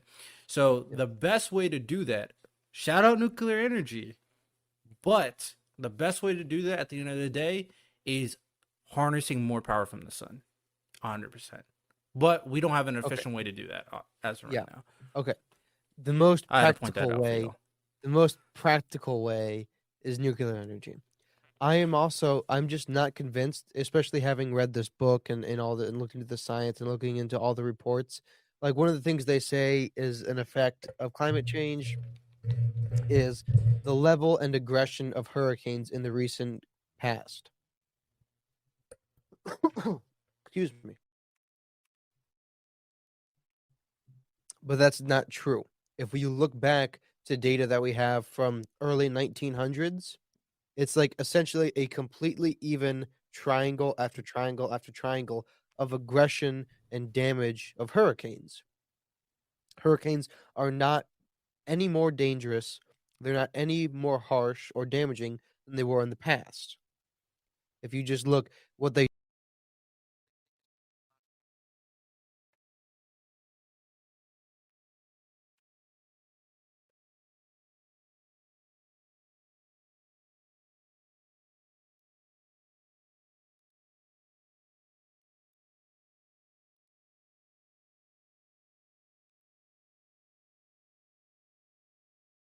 displaying the number of the temperature outside, and it was a totally normal colored number. And then they lay it over with now, and it's like the red emergency temperature reading. It's like, and they try to claim that's climate change, but 20 years ago they weren't worried about that temperature at all. It was totally fine. Yeah, I had to switch my headphones. So if a little audio key like blinked out, sorry about that. Because these things died on me. So, but yeah, overall, I mean, we both agree that when it comes to climate change, that they over exaggerate its impact on society. Now, I personally still think it exists. I probably think that it does have an impact, maybe larger than Jonathan exists. Um, but there's always things that we can do to kind of decrease our carbon footprint on society. The solution I said before is one great solution. We need more solutions like that, things that are practical and that don't take away with normal human, interactions throughout society. And there are other things that we need to do that I think that are important to keep the ecosystem and nature on its P's and Q's, right? Recycling, honestly, probably should be more of a incentive throughout, because like my neighborhood doesn't even have a recycling bin. Like you We just throw need to talk about recycling at some point then. recycling. Recycling is I the mean, if you biggest scam. regardless, if you think it's a scam or not, if we can utilize more efficient ways to keep our ecosystem safe, it's like don't litter, don't throw garbage in the water, don't put oil in the water, don't put nuclear waste in the ocean. There are definitely things out there that we can make sure we're on our P's and Q's about to ensure that nature and the ecosystem is as healthy as it can be, because you know this is our home, as they say. But climate change activists protesting in the middle of the street, preventing people from going to work. If you ever do that to me, I am running you over. So I do not feel bad. Don't do that. That's a terrible idea. That makes people hate you. And also the Armageddon personality makes people hate you too. Um, so you said Vivek. I'm trying to remember what other people said. I don't think a lot of people said Nobody. This is the thing: is everybody remembers what. This is why Vivek won, because everybody remembers what Vivek's answers were, but a lot of other answers people don't remember. I remember Nikki Everybody, Haley's, but I don't what remember everybody his. remembers is either what Vivek said or what the people were responding to Vivek said. Like Nikki Haley responding to Vivek, Mike Pence responding to Vivek. Nobody remembers what DeSantis said the whole time, except for two things. What I said, even people, a lot of people don't remember what he said about the abortion, but they do remember when he impersonated Trump. That might have been his best moment. Where he said he handed people over to Fauci, and I'd say, Fauci, you're fired. Yeah, I mean, obviously the only reason why people remember him for the climate change stuff because he called it a hoax. So it was like he has one-liners and he's like appealing to the people. He's being an entertainer, not a actual leader of Oh the yeah, free world. this is what Ben Shapiro pointed out: is he's great at being an internet personality. He's great at Exactly, it. He's exactly. great at getting the clicks and saying the things and all the stuff. And he's smart because he started like interviewing himself on a lot of podcasts, which Oh yeah, honestly more politicians he probably has should done the do. podcast circuit. Yeah, go on different content creators platforms and showing your personality and kind of diving into these things in a little bit more depth. Um, so climate change. I mean, I like the nuclear energy stuff, but the fact that he said it's a hoax, I can't agree with Vivek. So that doesn't really help my situation. So I'm gonna go null and void because everything else, I think most people were saying it's real, but not as bad as people make it seem. Is I think is the general sentiment. Um, Next was I think it was like abortion. And Yeah, obviously, we I already think covered Nikki that. Haley won, and you think DeSantis won on that one. Yeah, Uh, I think Haley made a good, valid argument, but I just think it wasn't prudent for that time, if that makes sense. yeah, it's not Like, appealing to the dummies. correct. Well, honestly, yeah. And there's going to be the dummies that are going to decide this vote. Because here's the thing: You're not wrong. You're not wrong. all of the talking class, all of the people like us, the pundits and the smart. I don't call myself smart, but all the smart Look at this people who guy actually being know politics. modest. Whatever. Yeah. Yeah, the whole Um. library in his room, and he's being modest. Come on now. Anyways, all the talking class people, all the talking heads, all the people who pay attention to politics, they already pretty much know who they're going to vote for. But it's all the people who aren't really paying attention to politics that are going to decide this election. And whoever can appeal to them, I mean, ultimately for the Republican side, for the GOP primary, it doesn't matter. Because all of those people were up there running for second place, which says everything. A lot, think yeah, a lot of Michael them Mallon- are hoping Trump can't run. Yeah, something stops Trump, or they're running for VP. Michael Malice had the best. He summarized the GOP debate the best, and he made the best point. He said, all said and done, when he was asked who won the debate, he said, the Democratic primary base won that debate. Oh, Joe Because there's- Biden's winning. By the way, I don't know about that. Well, this actually winning gets the back to the election. point that I wanted to make earlier that I forgot about. Something else that Ben Shapiro said, which I think is one of his best points he's ever made. Every election is a referendum on one of the two candidates. And whoever can effectively make the vote a referendum on the other is the one who wins. And so he pointed this out with Trump and Hillary. Everybody thought Trump didn't stand a chance, but Trump was able to make the vote a referendum on Hillary, which means more people disliked Hillary than disliked him, so he won. In 2020, whether or not you believe that the election was rigged or not is one thing, but enough I people do not. obviously did not like Trump. And they were able to make it a referendum on Trump and how Trump handles COVID and all that stuff. This election needs to be a referendum about Joe Biden and how bad Joe Biden is, and the fact that even if you think he's a good president, okay, which I don't, whatever, but if you don't believe that he is senile and dementia-ridden and frail and essentially walking around stretched out on a gurney, he's not fit to be leader.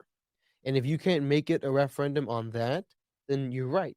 It doesn't matter who we run, we will lose to Joe Biden, especially with Trump making everything about 2020, which I think is important because he is being jailed. That is like an unprecedented thing for America. We have never before had a president, former or otherwise, arrested and put in jail. It's just an agreement that we have, especially when he's the political rival. We started the show off for talking about Putin assassinating his political rivals, and we're doing the same thing. That's crazy. That's crazy to me. But Not me personally. Donald Trump running around and saying how making everything about him is not helping with moderates. It's not helping with the wide swath of people who ride the middle, such as yourself, becoming appealing to him. Now, if his whole campaign was about all of the ills and faults of Joe Biden, because the media is obviously not going to help him out with that. The media shills for Biden on the daily, and all the corruption that he's been taking place in with his son's company and all that, not covered in mainstream media. If he can't make it about Joe Biden, then he's certainly going to lose, like you said. Yeah, I mean the biggest the downfall. I guess you can bring up Hunter Biden stuff, but like that stuff doesn't move me. But I would say it's not the Hunter Biden stuff. It's the level with which it has now been shown with testimony by Devin Archer that Biden was very much involved in all of it. So yeah, Hunter Biden has his ills with the strippers and the crack cocaine and the hookers, but it's the crooked business deals that Joe Biden is involved with at a deep level that they're just totally passing over because they do exactly what you just did. Oh, it's Hunter Biden, not Joe Biden. No, the point is Hunter Biden was peddling influence and making $80,000 a month by literally being the son of the vice president and having Biden call him on the phone and say, "Hey, Dad, what's going on? Oh, I'm good. How are you? See, I have direct access to the Vice President of the United States of America. They're giving me my $80,000." Yeah, I mean, like I said, that doesn't really move me. I mean, he's just taking advantage of a connection. All rich people do that. Whether you agree with it or not, that's a completely different story. I don't agree with it, but like, it's not a big enough deal for me to kind of make a big case out of it. But one thing I will say is I do think it's very valid to question Biden's competency. I do think that's extremely valid because one thing I will say is if Trump went up against Kamala Harris, he probably would beat Kamala Harris. Honestly, it would be a Hillary Clinton situation all over again. So it's a very interesting situation with Trump, with all the indictments and the potential imprisonment, and then Biden looking like he could barely stay awake for any amount of time. It's like these are our two primary candidates for the next election. Wow, that's kind of crazy, but we will see because who's the vice presidents? Kamala Harris and Vivek. Wow, that's a great VPs from our two primary nominees. That said, a lot of the things that you were saying about Donald Trump and how he should approach these things goes into the interview he had with Tucker Carlson, actually, because I watched that interview he had with Tucker Carlson. And I was like, okay, I'm curious to see what he's about to say. And basically, all that happened is he talked about the election that robbed him. They talked about Jeffrey Epstein, about whether or not he was killed by someone. Yeah. They talked. Yeah, I'm like, and the fact that was funny for me for that one because Tucker Carlson kept on trying to say, "Oh, someone definitely killed him," and then Trump says, "Well, I don't know if someone killed him or not," and Tucker Carlson kept on trying to like, someone definitely killed him, and Trump just would not agree to that sentiment. It was kind of funny to me, not gonna lie. Tucker wants that conspiracy theory to be extremely true. I mean, whether or not it's true, I just found it funny that Trump wouldn't agree to it. What does that say? That Trump wouldn't agree to it. He's the anti-establishment guy. I don't know. Yeah, maybe he's trying to like start a moderate campaign streak or something. Or maybe he was technically close to Epstein, so maybe he was involved. I don't know. There's a lot of potential theories that can go on. So they talked about Epstein, the election. They talked about Sleepy Biden, obviously. They talk about anything. Good old Sleepy Joe. Facts. Come on, Joe. They talk about anything else that mattered. Didn't they worry about how are they trying? I saw this clip too. Are they trying to kill you? Are they trying to assassinate you, Lord Trump? Every time Tucker Carlson brought that up, I was like, bro, ain't no way. He kept on trying to bring it up. It's like, well, they can't stop you. So the only thing they could do is to kill you. Are you worried that the Democrats going to kill you? I'm like, bro, what are these questions? Yeah, it seemed like a little bit from what I saw and what I've heard about it. It seemed like it was very much a shill question. Like it was just a bunch of layups. Which is a shame because Tucker destroyed some people in Iowa. Like before the first like when they had a big convention in Iowa, like he was ending careers, it seemed. And I don't know why. This is what Patrick Bet-David was talking about. That they think, which I think it's prudent. I think DeSantis probably shouldn't have run. I think he could have continued. He could have continued on as governor and continued to do these things, been loyal to Trump, endorsed Trump, for people to go out and vote for Trump. Trump does what Trump does, wins or loses, whatever. Next year, DeSantis runs, and now he has the full support of the Trump base because he's Trump 2.0. That would have been bigger, smart, badder, faster, has a great track record in Florida, and then has the whole Trump base behind him. And then it's like a passing the torch thing that Trump goes down and passes it to DeSantis, and DeSantis comes up. Patrick Bet-David thinks that's what Tucker's doing now. Tucker is forming an alliance with Trump and Musk. He has got the agreement with Musk on his platform on X, Tucker on X, or Tucker on Twitter, whatever you call it, giving lots of kudos to Trump. Trump's going with him. Who knows? Maybe Carlson ends up as VP. I don't know if that would happen. Oh my God. I don't know if that would happen. But regardless, Jesus. Carlson does what Carlson does. He's got a fantastic show going on Twitter. He had the #1 grossing show on Fox. Whatever happened there happened there. But he works with Musk, who's who knows what Musk is going to do, whether or not Twitter is going to survive. I think it will because I personally think X, Twitter, they're doing a lot of great things. They're going to introduce apparently calls, like you can call yeah, people he on wants to X. create. He wants to turn it into WeChat, so you'll be able to do like Venmo, PayPal stuff on X as well. Like And so, it's going. I believe it's going in a very very good direction. But when it which is not comes, what you thought a couple months ago. no, that was more Paul. I was always in the bank like, hey man, make it the public square that you're talking about, and we're in business. And I think he's going in the right direction.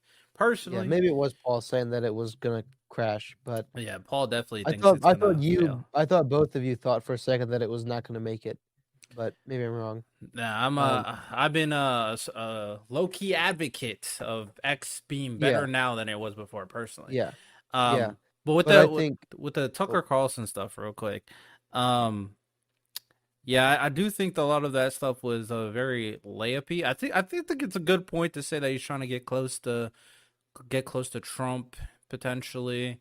I mean, if you want to bring up Musk, then Musk as well. I think that's a very interesting point to bring up. Um, I'm definitely curious though, moving forward, how what what his goal is going to be when it comes to this space, because obviously he's not part of Fox News, and I don't know about, like, all these questions were just a bunch of conspiracy theory questions, to be honest. yeah, So I don't know what his end all be all is going to be with all everything he's I want doing. to know how he's gonna make money. I mean, I think Elon is definitely looking into monetizing X more and more. So we'll definitely see we'll see what happens with that. Um, but yeah, that interview was it was okay. No, it wasn't. It was boring. I hated it. I just couldn't bear watch it. I got bored. Honestly, I low key was awake, falling asleep when I was watching the interview because it was just a bunch of rhetoric stuff and nothing was being said. With that said, we went over a lot of the points that the nominees talked about, climate change, abortion. I guess we can end it. The education one, I guess there's two more. So we'll go first. We'll talk about the Ukraine Russia Mm. situation. When they talked about that, obviously, personally, I had Nikki Haley winning that, 100%. Nikki Haley did well, and I think Pence did well. I think those two for sure I did the think they best. outperformed their expectations. Yeah, for that question specifically, Vivek probably did his worst. Honestly, he did not know That's what he where was he talking cut the about. most flack because he's got a lot of good rhetoric when it comes to that, but with not much solid ground that he knows that it would work. I think he has a good point in a China-Russia alliance That's gonna is happen regardless. So to give yeah, Russia Ukraine to prevent them to go into China, it makes no sense. yeah, I agree. I think Nikki Haley had a good jab at him. I don't know that I entirely agree with her position on it and Which part? continuing to give money To Ukraine? to Ukraine. Yeah. Because what she put, I don't know that it's not a pro. She kept saying that that Ukraine's a pro-America country. I don't think that's true. I don't think they're not a pro-America. They're a pro-America right now because we've been shilling them a Yeah. bunch of money. But before that, they're just as crooked as Russia ever was. No, I I agree, but mean, like depends on, like, obviously it really comes down to Zelensky, right? yeah, So they're only pro-America insofar as America continues to give them money. So they're always going to be pro-America as long as we're shilling them money. As soon as we stop shilling them money, then they're not going to give two craps about what America thinks. I don't know. I would it really would, because especially if they join NATO, then 100% they have to care what America thinks. So that's why Yeah, I'm but like I'm I'm not a curious to huge fan see. of NATO either. But I mean, agree to disagree there, but I would say I have faith in Zelensky to kind of keep up the.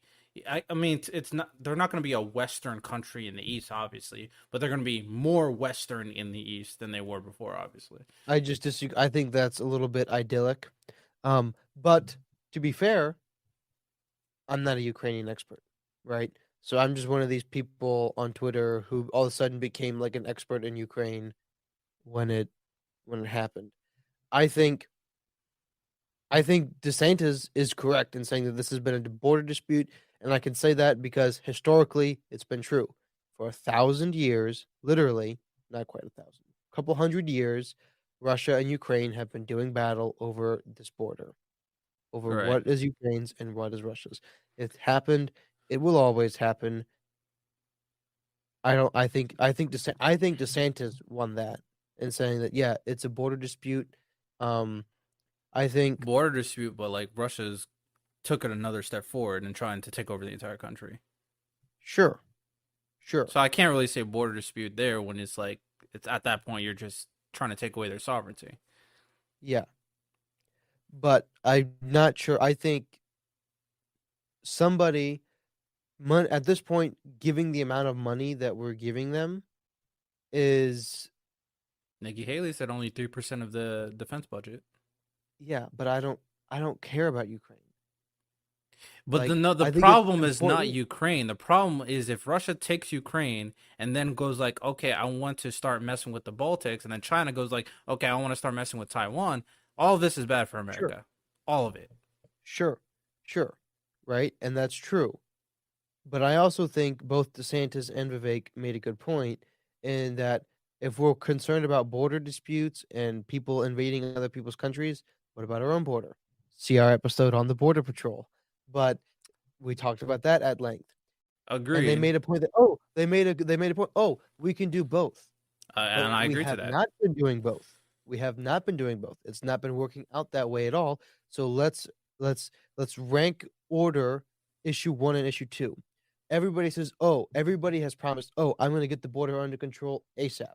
Okay. Well, then do it ASAP and then worry about Ukraine. But let's categorize our issues. Issue number 1 to the American people and the American interest is whether or not we even have a country here because we don't seem to have any borders. If we don't have any borders, then we're not a country. Then Right. once we get that under control, then let's worry about other countries on literally the other side of the world. Yeah, so I completely disagree with that notion. I do think we can do both. I think it would be kind of ridiculous for us being the world power, the country that all the other countries look to, and think that we could just forget that they all exist, especially when they're having problems. And I do think when it comes to the border, That's a fair point. the border is more of a situation where it's like, oh yeah, we can't deal with it because of Ukraine versus they're just not dealing with it. So I agree there. It's just like Fair point. Biden and the Democrats are just not dealing with it, which is actually does like, bro, close. I'm one of those people. Close the borders, and I also that's why I brought up to JJ. I would also argue that we should potentially, and I would be willing to discuss this obviously with someone. Potentially, if we once we close the border, made like illegal immigration nearly impossible to get in our country. After that, maybe loosening up the immigration standards would be a next step so people can still have the opportunity to get in the country as well. So I do think those could be a combined effort for bipartisanship. But yeah, like Biden Yeah.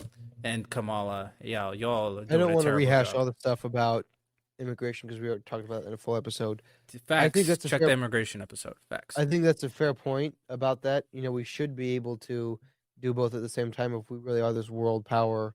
Um, I think it comes down to this, though. I think whoever becomes president needs to just have the cojones to go over and like literally fly over and do like what Reagan used to do with like meeting all three people. What FDR, the famous picture of FDR, um, Stalin, and Winston, and have those 3 meetings with these 3 people and say, "Listen, this is what's going to happen.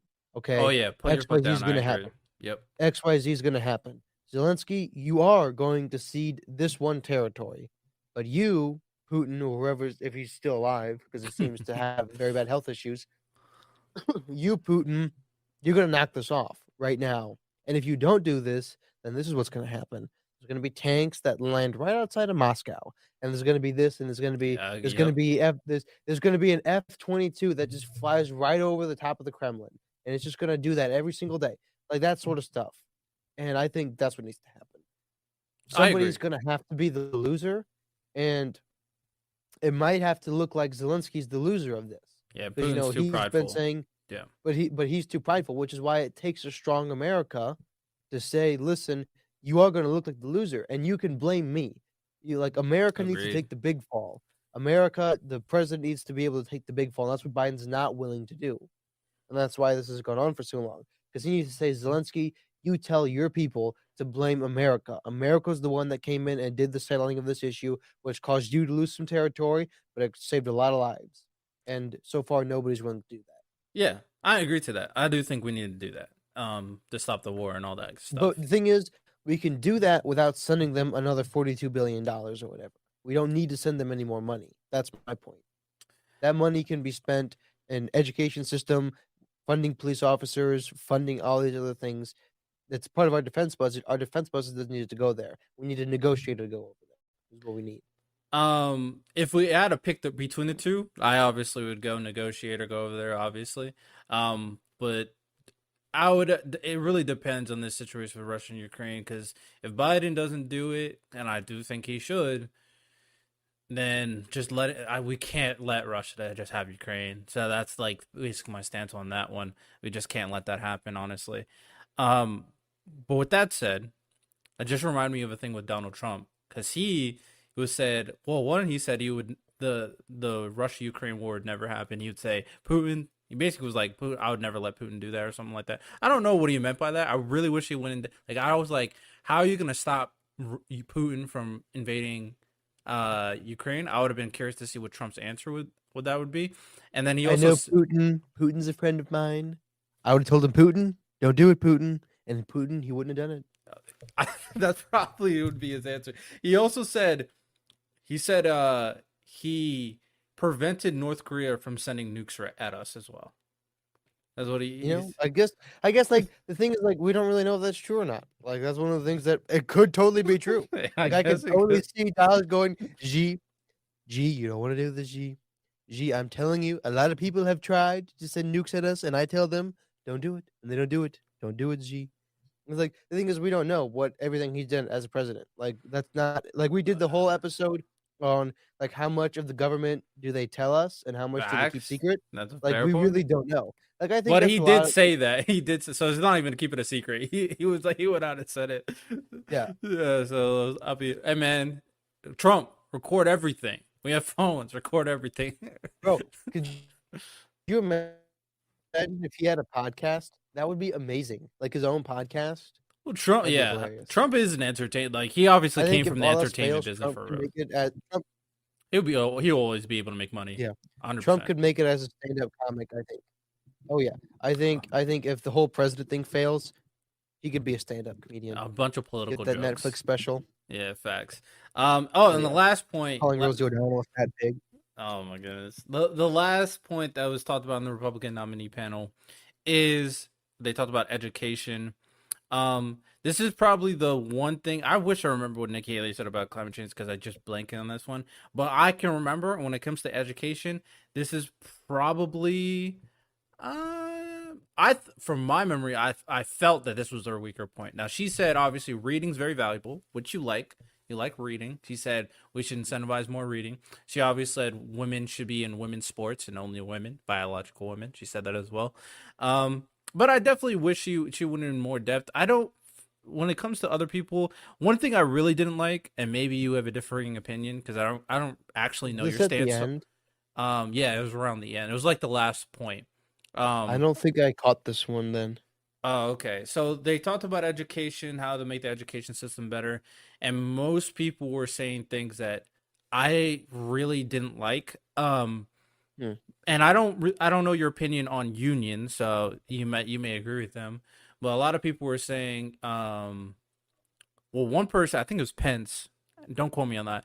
One person says, okay, we can incentivize more private schools or something like that. And the idea was there. It was trying to incentivize more charter and private schools or something like that. Allow families to be able to go to all these private schools and charter schools. My issue with saying that is, like, you're completely dismissing the public education system entirely. Personally, for me, I would send my kid to a private school. But if I'm the government, I want to fix the public education system. So completely dismissing the public education system for private schools. At that point, we're starting to enterprise education, and that's what we don't want. Obviously, we do not want to make education a Yeah, business. So I completely disagreed with that sentiment because public education is how we grow, like the people who can't afford education. sure, sure. So I'm not. I'd have to listen to that. Um, Before I'm going to say this other point, and then you can respond to all of it, just so you're caught up. And another big sentiment that they were saying about, well, one, Vivek said he's going to fire the Department of or disband the Department of Education, but a lot of Republican nominees were saying something like they want to get rid of teacher unions. Uh, yeah, so that's one thing, because I'm pro union for the most part, but I do think it's much more nuanced than going like get as much money for you can, because there needs to be give and take. There has to be, hmm hmm but getting rid of unions, I don't think it'll ever be a good idea. To get rid of a union, I don't think it's a good idea. But yeah, those are some of So, the main points. so by and large, I would be in favor of trying to rework the public education system. Um, I think possibly their point, and I'd have to listen to it honestly to get like what I would interpret from, um, is potentially they're saying if it comes down to it, I know they're in big favor. A lot of the Republican candidates are in big favor of school choice, which means funding and allocation that is what is allowing us to go to schools for free would go to allow people, like this is what Florida did, is you get school choice. So if your school system is failing, then funding that would allow you to send your student to that public school for free would be reallocated away from that school towards your student, and then you could go to a private school. And so effectively what would happen is you would get a stipend. So maybe sometimes you wouldn't get the whole thing paid for, but your funding wouldn't be attached to only if you go to the public school. It would stick with your family. And so if you want to send, like this happens in Ohio, I have some family that's in a failing school district. And so they take that money that would be going, that funding that would be going to the public school stays with the family. And so that family decides, so my cousins go to a private school with funding from the government that is now taken away from that failing public school. And so what that does, that incentivizes that failing school, if they want their funding, then they're going to have to increase their grades. And so they obviously there's some, I think, a little bit of give and take there, that they could find other ways than just carrot stick, carrot stick. And because obviously taking money away, we know it doesn't work with police. Why would it necessarily work with schools? Yeah, There's some things that could be done there, I'm sure. I would have to look into more about the teachers' unions. I don't know a whole lot about those particular unions. By and large, I am pro union to a degree because we know that crony capitalism is a real thing. And where businesses can take advantage of workers, they will take advantage of workers. exactly. I do think there's a level that it can go too far. And Agreed. from what I have heard, is that's kind of how the teachers union is. So maybe let's disband it momentarily until we can figure things out. And then obviously they have a right to have a union to some extent. I don't think Starbucks needs a union, personally, but you know, It I'm not really sure. it really depends on the details of the benefits Yeah, and the pay. I would say I agree with you. A lot of the things you said in terms of unions, I agree with you. I've already said that on an episode that should be already out when we talked about the pros and cons and unions. This episode was interesting and it was very funny with me and Paul, because the guy that was Jonathan, who came on, was having internet issues. I like So that guy. yeah, we were having internet issues and he couldn't stay on, so he had to leave early. So we just like we were kind of like, bro, we don't know what to do now. So we talked about unions, but it was kind of a very silly episode, and I kept in all the hilarious cuts. Eh, But bro, it's a very very silly episode. But we did talk I'll about have to listen unions a to it. little bit. Yeah.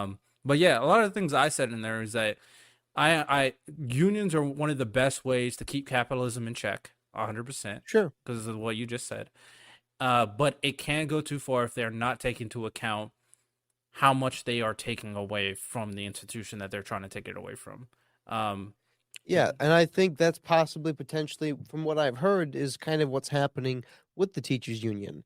Is they're, Paul is of the persuasion that they're not paid enough. That might be true for some of them.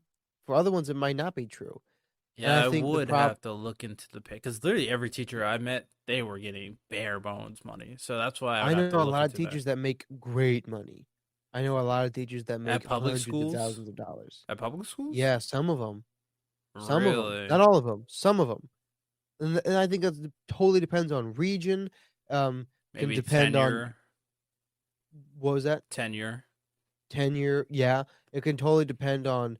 It can depend on a lot of things. I'm sure private school teachers make a lot of money. Well, Um, I actually saw this clip. I don't know if it's true. I might have to look into it. We may have an episode talking about teachers. Maybe you have a teacher on. Who knows? Um, but he said he found a statistic that said that teachers on average at private schools actually get paid less than, really, and that's maybe. what he found. I'm so curious on this because a lot of the issues I'm that sure we've it talked depends. about. Well, that would make sense to me because a lot of private schools are probably like the down the street Catholic school that gets paid based on what the church gets in tithes, and so it's a private education, but they're not making a whole lot of money because they only have like 12 to 15 students in the class sizes. So that would make sense to me. But also, Th- like, I'm curious on the other benefits. Like, are they getting other benefits besides obviously the pay? Working at a Could be, private institution as well. could be, could be. So So yeah, there that could be might be other a big things. benefit. Yeah, I would be Yeah, curious about that. It's a very I'll be honest. Go ahead. I'll just be like I don't know much about the whole teachers union thing. I know that a lot of conservatives have a vendetta against it, Damn. and um, I don't know much about it to be honest. I think based on what I have heard, it might be justified, but it could just be one of the big talking points. And I don't just excuse me, been having like a lot of allergies, and now all of my sinuses are going down to my throat. Um, I just don't know much about it to have like an opinion of my own, other than what my party seems to say, what the other conservatives say. Yeah, So for sure. We'll look into it. Have a future episode to dive into a little bit more concretely because the value of education is obviously important. The value of teachers are obviously the same. I guess if you have any other points, we can about education in a better are the most important people other than parents in molding society. Teachers. That's what I believe. Or they should be. They should be the most yeah, important. I think I think they should be very well accommodated. Um, but I think it should. I think this would be one of the professions that should be the most merit based. Um, Agreed. in Yep. so insofar as your pay, I think this should be the pay where most directly is accrued to how well your students are doing. And so, how well are you preparing them? How well are they actually learning the material? I think that the category should not be on state testing. It should be on the class tests. So each teacher is judged and their compensation is based upon their overall class average within that institution's testing methods. And so the testing methods should be obviously held to muster, but if on the tests that Mrs. Sally passes out, if the students are all getting very high grades, very high marks in that within, within reason, then she should be very highly paid as opposed to Teacher Daniels that has like a whole bunch of failing students, not based on the state test, but based on the own tests that he's administering. Because if he can't even prepare you for his own tests, then like the downside of that is of course giving very, very easy tests so that everybody passes your tests, which we can't have that either. So there needs to be some obviously standardized metrics that are applied, but I think that's better than using state tests because some people just, no matter what you do, won't be good at taking state tests. Especially when you're not in. Shout out on a true story, and they actually have an organization right now trying to Yeah. help teachers. Right. So basically, the premise of the movie is that there's this one newbie teacher, She's teaching maybe ninth grade freshman, and she's like new in town, right? She doesn't really know any better, and she's teaching at a school that adopted a program where they're bringing more underprivileged people into their school, and she has to teach all the bad kids, quote unquote, kids that were from like the hood, kids who Um, are from like potentially in gang lifestyles and face all that. So she has to teach that, and obviously it was a struggle at first because she's just a normal white lady from the suburbs, and now she has to teach these kids. And how she went about it is she went about it by like connecting to them at an individual level, getting them to read. She sure. incentivized reading. She took them to a Holocaust museum to see like this see tragedy, that the world is bigger than what you're going through and you can get past Yep. it. She like she would she gave them a diary so they can write in every day, and she would read every single one of their entries to see what's going Sure. on. Like she had a whole thing, and they loved their teacher so much at the end of the day that she stuck with them until they graduated. So she taught them 10th grade, 11th grade, senior year, Nice. and then she started an organization, like I said, that exists today.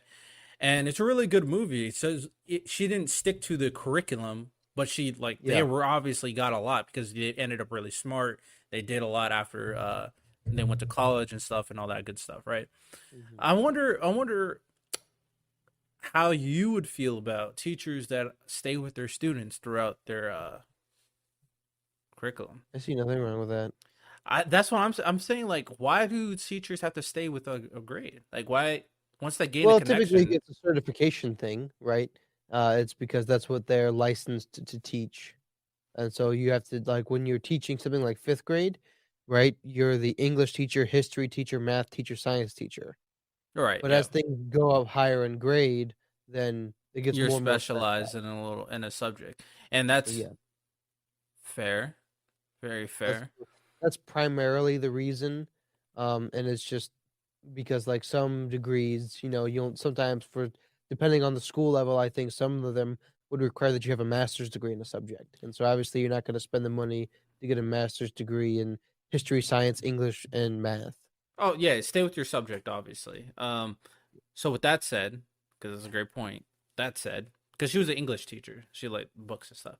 But that said, we should incentivize them with the merit program, obviously. So now they're incentivized to get keep on growing as a teacher, incentivize them to grow their education, maybe having programs that ensure that they can grow their education so they can teach other grades. Like there should be paths of improvement for teachers, because I don't really know like Yeah. what the paths of improvements for teachers are, other than like They have continuing ed. yeah, they continue get tenure maybe, and it's like Yeah, but so a lot of times teachers, and I have a lot of teachers in my family, that's why I know this. They'll have to go to conferences, they'll have to go, and like so my dad as a professor, he'd have to do continuing education, so he'd have to take a class here or there and give him the certification, go to a conference, show him the is he a certification, all that college sort of stuff. professor? So yeah, he's a college professor. I have several aunts and uncles and friends that are high school teachers. Okay. And so, they'll have to go to continuing education, and so they have to show certifications that they attended a Oh yeah, conference, obviously got to they re-up took a and stuff. class, all that sort of stuff. But I'm just talking about like improvement. Like, is there a route of improvement that they go through? I don't really know if So there is. sometimes they can because they'll have the ambition to teach a certain grade or a certain class in the grade. So, like, when it comes to elementary school, they might get dealt the 3rd graders or 2nd graders, but they wanna get the 5th graders, and so then you have the motivation to kinda jive and do a little bit of politicking around the office, have good test grades that you might be able to get that position, that sort of thing. Mm. It shouldn't be that hard. The merit should be there. Teachers, you should have a proper route to continuously improve, for sure. Yep. But yeah, I mean, we covered all the bases for the Republican nominees. Our final assessment. I mean, you guys already know if you've seen one of my prior episodes. My favorite was Nikki Haley. People who were saying I'm biased. I don't know how I'm biased when I had no like knowledge of any candidate until I watched the debate. So I just listened to what they said, and Nikki Haley came out on top for me. So Nikki Haley was the best overall candidate. Stand by that. I think if you put her against Biden, I personally think she would perform the best because she would appeal to moderates way better than Biden would. Um, so I mean that's the biggest thing for Nikki Haley because she's Republican. Obviously, she's going to get the Republican votes regardless. So when it comes to Democrats versus Republicans, it's how you appeal to the moderates that's really going to change things. And I think Nikki Haley would be the best at doing that versus any other Republican I candidate. think honestly, if we're being realistic, both sides. It has to do with because they're so polarized and politicized. It comes down to the moderates on the Democrat and the Republican. Whoever can appeal to the moderates better will have Yeah, the but vote. I don't see anybody on the right voting for Biden. Whereas, like, I can see people on the left voting for Nikki Haley. Oh yeah, sure.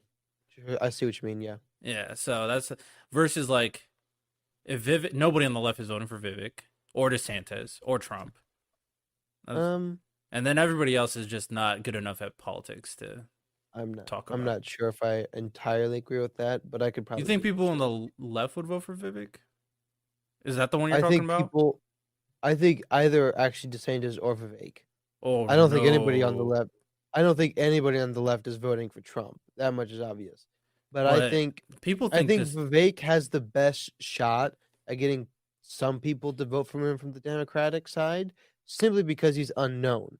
Right? As soon as anybody on the left looks at his policies, which they probably wouldn't do anyways, but they would see that he's every bit as conservative and right as Trump is. People on the left know who DeSantis is, but there's some of them that might pull over. Like so my uncle will be a statistic to show that because in 2020 he voted for he voted for Biden. Not a chance he's doing it now though. He kind of got I wouldn't say he got red pilled, but he got his eyes opened, I guess we'll say. Um Oh, is and that the conspiracy theory one? no, that's a Oh, different one. okay, okay, gotcha. No, that's actually my father, my brother's father-in-law. No, my uncle was a huge lib, but then over like the 2020 pandemic stuff, everything that happened since then, he's like become very conservative or more conservative.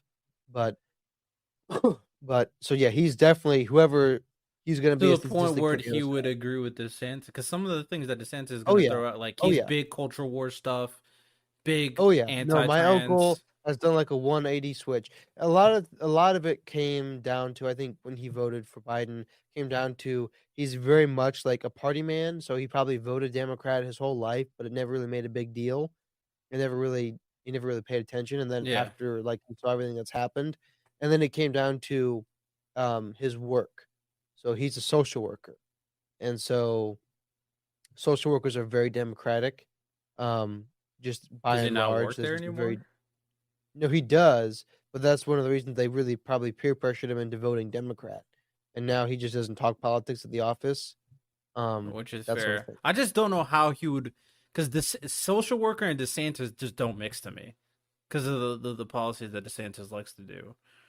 Like, so that's why I'm like, I mean, I think it is possible to hate Biden enough to potentially vote for someone on the right. Yeah, but, like, But social work doesn't necessarily have to be a strictly political thing. Like, we just made a lot of things political that I mean, who States of America has a relatively menial actual influence on our day-to-day life. The people who have a agree to way that. bigger influence is our mayors and our governors. Congress, that's what we say. Be an advocate in your community, And bros. Congress, yeah, but a lot of it, because like a lot of the bureaucracy, this is, I think, one of the biggest things that a candidate like Vivek, who, if he does what he says he does, would have a huge influence on our lives because a lot of the bureaucracy, its actionable phase takes place at the state and local level. Yeah. So if we culled the bureaucracy, we would feel a lot more of it. But by and large, the president, he says what he says.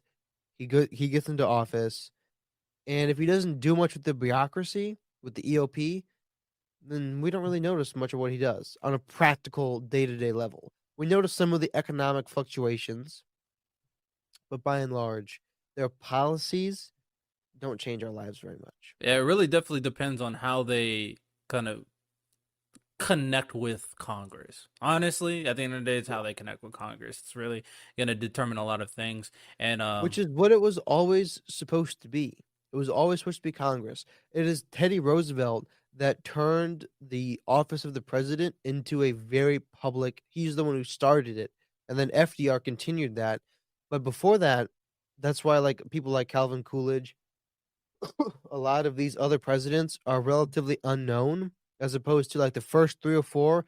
Nobody knows after that, and then up until Teddy Roosevelt, nobody really ever. And then after Teddy Roosevelt, when the presidential office was made a very public thing, everybody starts to kind of keep track of who the presidents were. But then you like between Teddy Roosevelt and FDR, we know like Woodrow Wilson, and that's about it.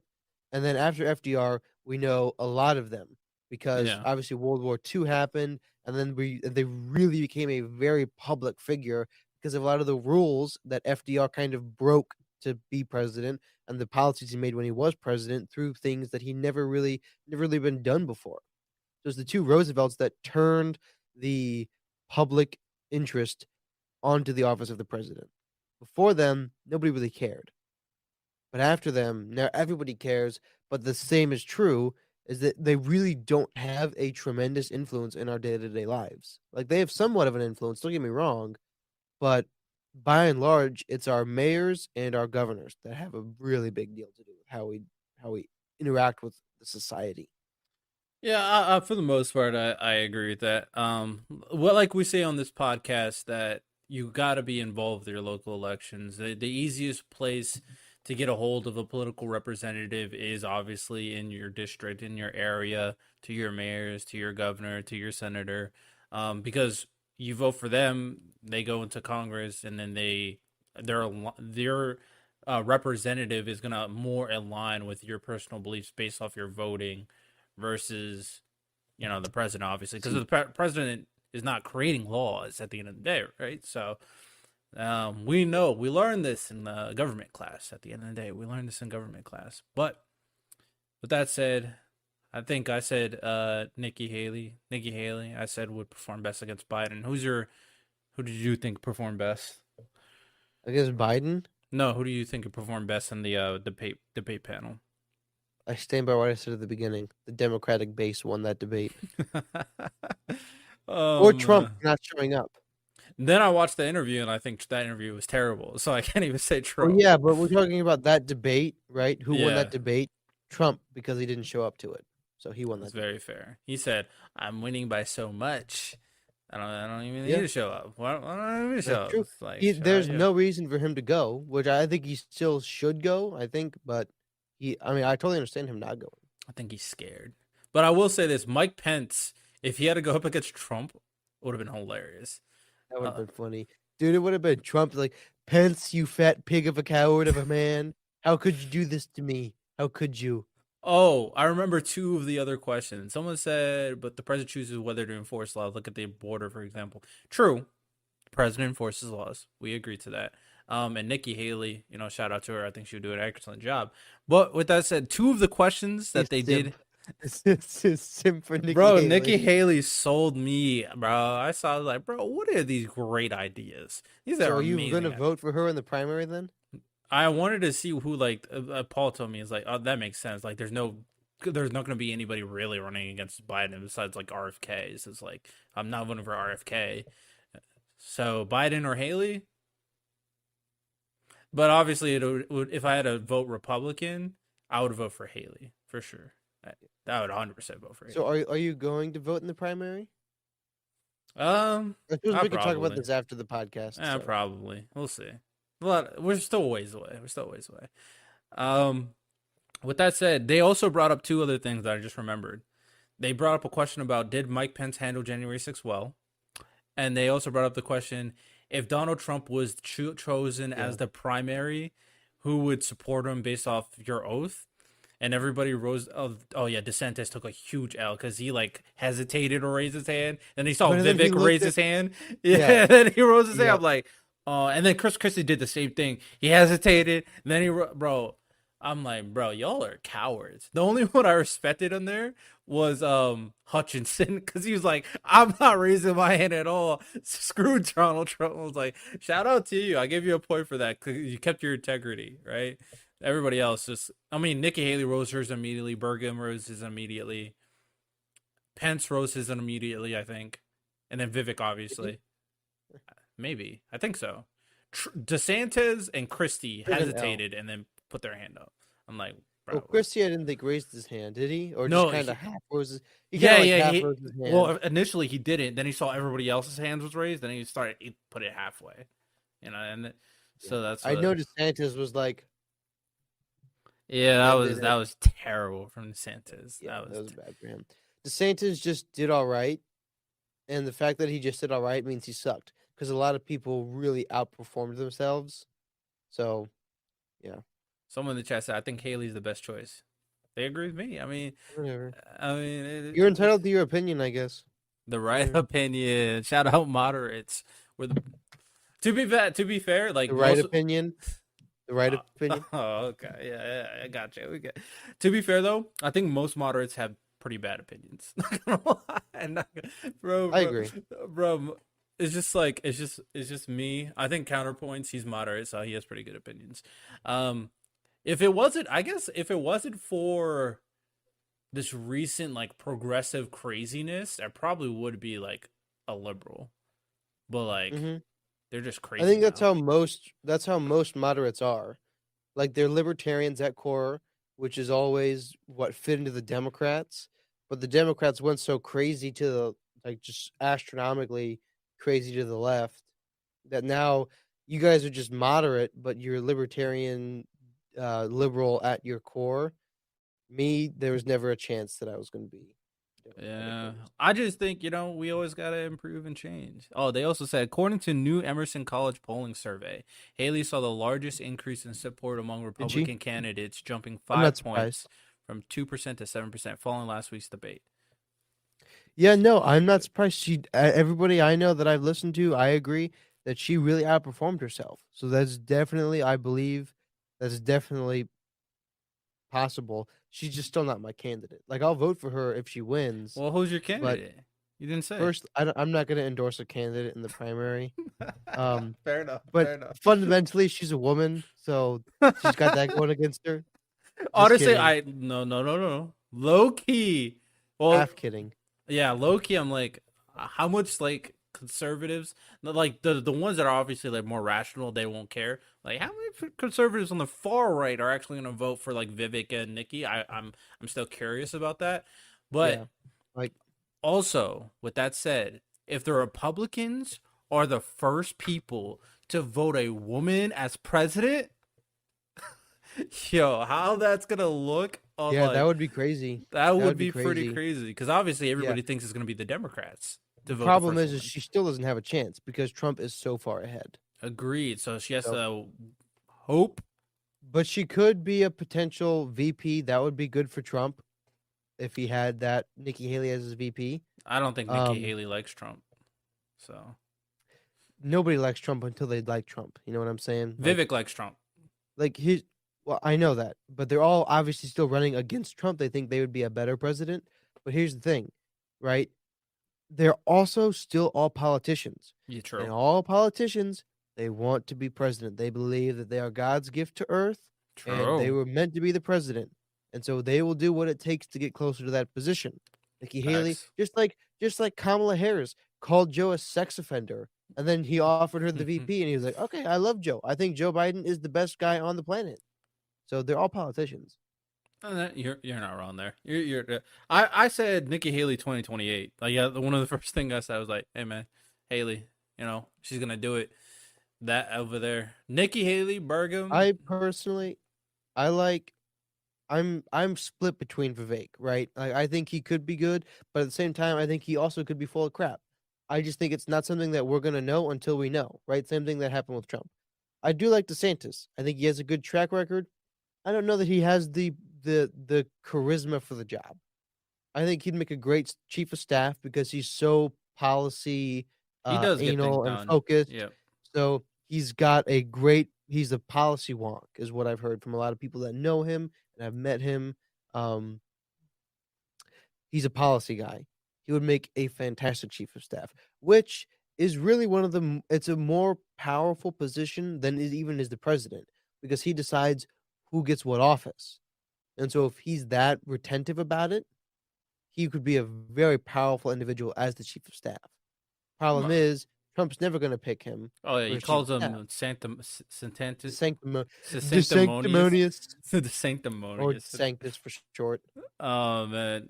Someone else said they won't get credit for it. Conservative blacks are totally ignored or at best ridiculed. Shaking my head.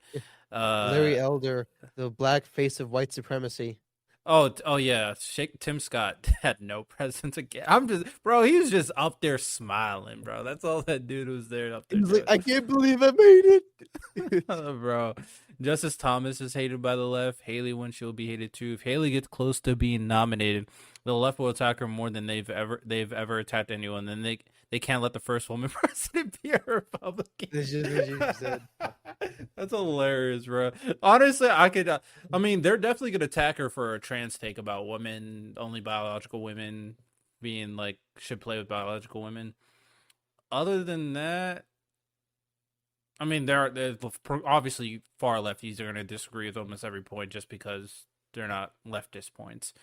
But that's actually hilarious. Like, we can't let the Republicans have the first woman in office, so we're going to vote against her. That's hilarious, not going to lie. But they're not going to vote a Republican regardless, so it's a moot point. Yeah. Anyways. We talked about a lot, of course. I think this was a very interesting discussion, a little back and forth to talk about the nominees. Obviously, you got my perspective from the center, and then you got Jonathan's perspective as a Republican. Honestly, if Paul was here, he probably would just agree with basically everything I was saying, not gonna lie. Probably agree. From a leftist point of view, I think he said Nikki Haley performed the best too, so you know, shout out Nikki Haley for that. She did great. She showed out. She did her thing. Shout out Vivek for being the next Donald Trump. You know, out in the stage, being an internet personality out here, of course, with that smile. That smile that's capturing everybody. Of course, we know this. Shout out DeSantis for sucking at politics. But so he's not good at the game at all. Bro, Being a great governor, he'd probably be one of the best presidents we've had in a long time, I am sure. But he'd be like a Calvin Coolidge, like you know the famous story about Calvin Coolidge? There's a famous story. I think this is Calvin Coolidge. I might be wrong. I'm 90% sure it's Calvin Coolidge. He was a man of few words. And so he was at a party and somebody came up to him and said, "Hey, I have $5 a bet from a friend that I can get you to say 3 words." And he said, "You lose," and then walked away. Like, man of few words, but wasn't actually a bad president. And I feel like that's how DeSantis could kind of be. Like, not a great charismatic leader, but a great leader because he would do what needs to be done, you know? I can definitely see that from the Republican side. I would have to see how he starts implementing things because I'm unsure on like how deep he wants to go into this culture war stuff. Like, can he move beyond the culture war stuff if he becomes president? Is my question about it. So I'd have to see. But in terms of getting things done, DeSantis is actually one of those individuals that will get stuff done, and he got a lot done back in Florida. So, you know, give him credit in that. It was just so funny. Every time they asked a question, DeSantis just would not answer the question. It's like he just did not answer the question. He tried to say something else. Like he tried his hardest. He's just not good at it. FYI, my computer is about to die. So This dead. man that doesn't have a charger, not prepared. But we went over the No, 2 but hour when I mark. plug in my thing, I don't have an extra plug-in for my cord. Shaking my head. So. He hasn't bought 2 cords yet. Shaking my head. But we went over the 2 hour mark, obviously. You know, we went over a lot of things. So great episode per usual. You know, Jonathan's a busy man, Paul's a busy man, but we'll get them both on the same time and have a very interesting discussion on whatever we talk about whenever that happens. With that said, hope you guys enjoyed this episode of the Purple Political Breakdown. Rate it 5 stars on Apple Podcasts, on Spotify. Visit the website www.purplepoliticalbreakdown.com. Leave a review, send us an email, let us hear your thoughts. Tune in every Monday and Thursday, 8 p.m. EST, to catch us live on Twitch, Kick, Rumble, YouTube, whatever you think, let us hear your opinions about the discussion, the topic of discussion. Do we have solutions today? Not really. But do you want to vote for a candidate? Vote for Nikki Haley. You know what I'm saying? Vote for Nikki Haley. Put her. I stand by it. Republicans, if you want to beat Biden, I'm giving you the recipe right now. I'm giving the recipe right now. And I'm not even a Republican out here. I'm trying to help y'all out right now. Hey, if we keep getting you to watch the Daily Wire, we'll get you on my team. We'll get you on the right side. We'll see. We'll see how much times Matt Walsh can talk about aliens before. Oh, I don't listen to Matt Walsh. I used to like him. Yeah. Yeah, the alien stock pushed it over the head. But shout out Ben Shapiro. I always like Ben Shapiro. So shout out him. Andrew Clavin. He's actually one of the more liberal of the hosts. Actually, people don't like to say that, but he actually is. Because he's logical. He's relatively libertarian. Brains. He uses this right here.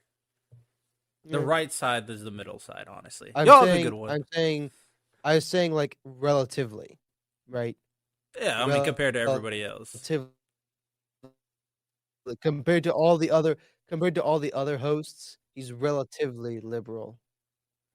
I think Candace is probably pushing more and more to the right. I think Candace Owens is just pushing more and more to the right, honestly. Like she's getting deep in the right. I think she probably is. Like Candace Owens. Yeah, me neither. Not anymore. She got crazy for me. So it sucks to suck. Y'all have a good one. Well, check it out, y'all. We got what you need. We're all living in apartments, condos, vans. Well, dude, even you can have a studio in a box. Yes, we can help you with that right here at Blind Knowledge. We work on your budget, and we figure out your measurements. We'll get you the best sound for the best price. Let me know, 877-237-1143 or at blindknowledge.com. Yep.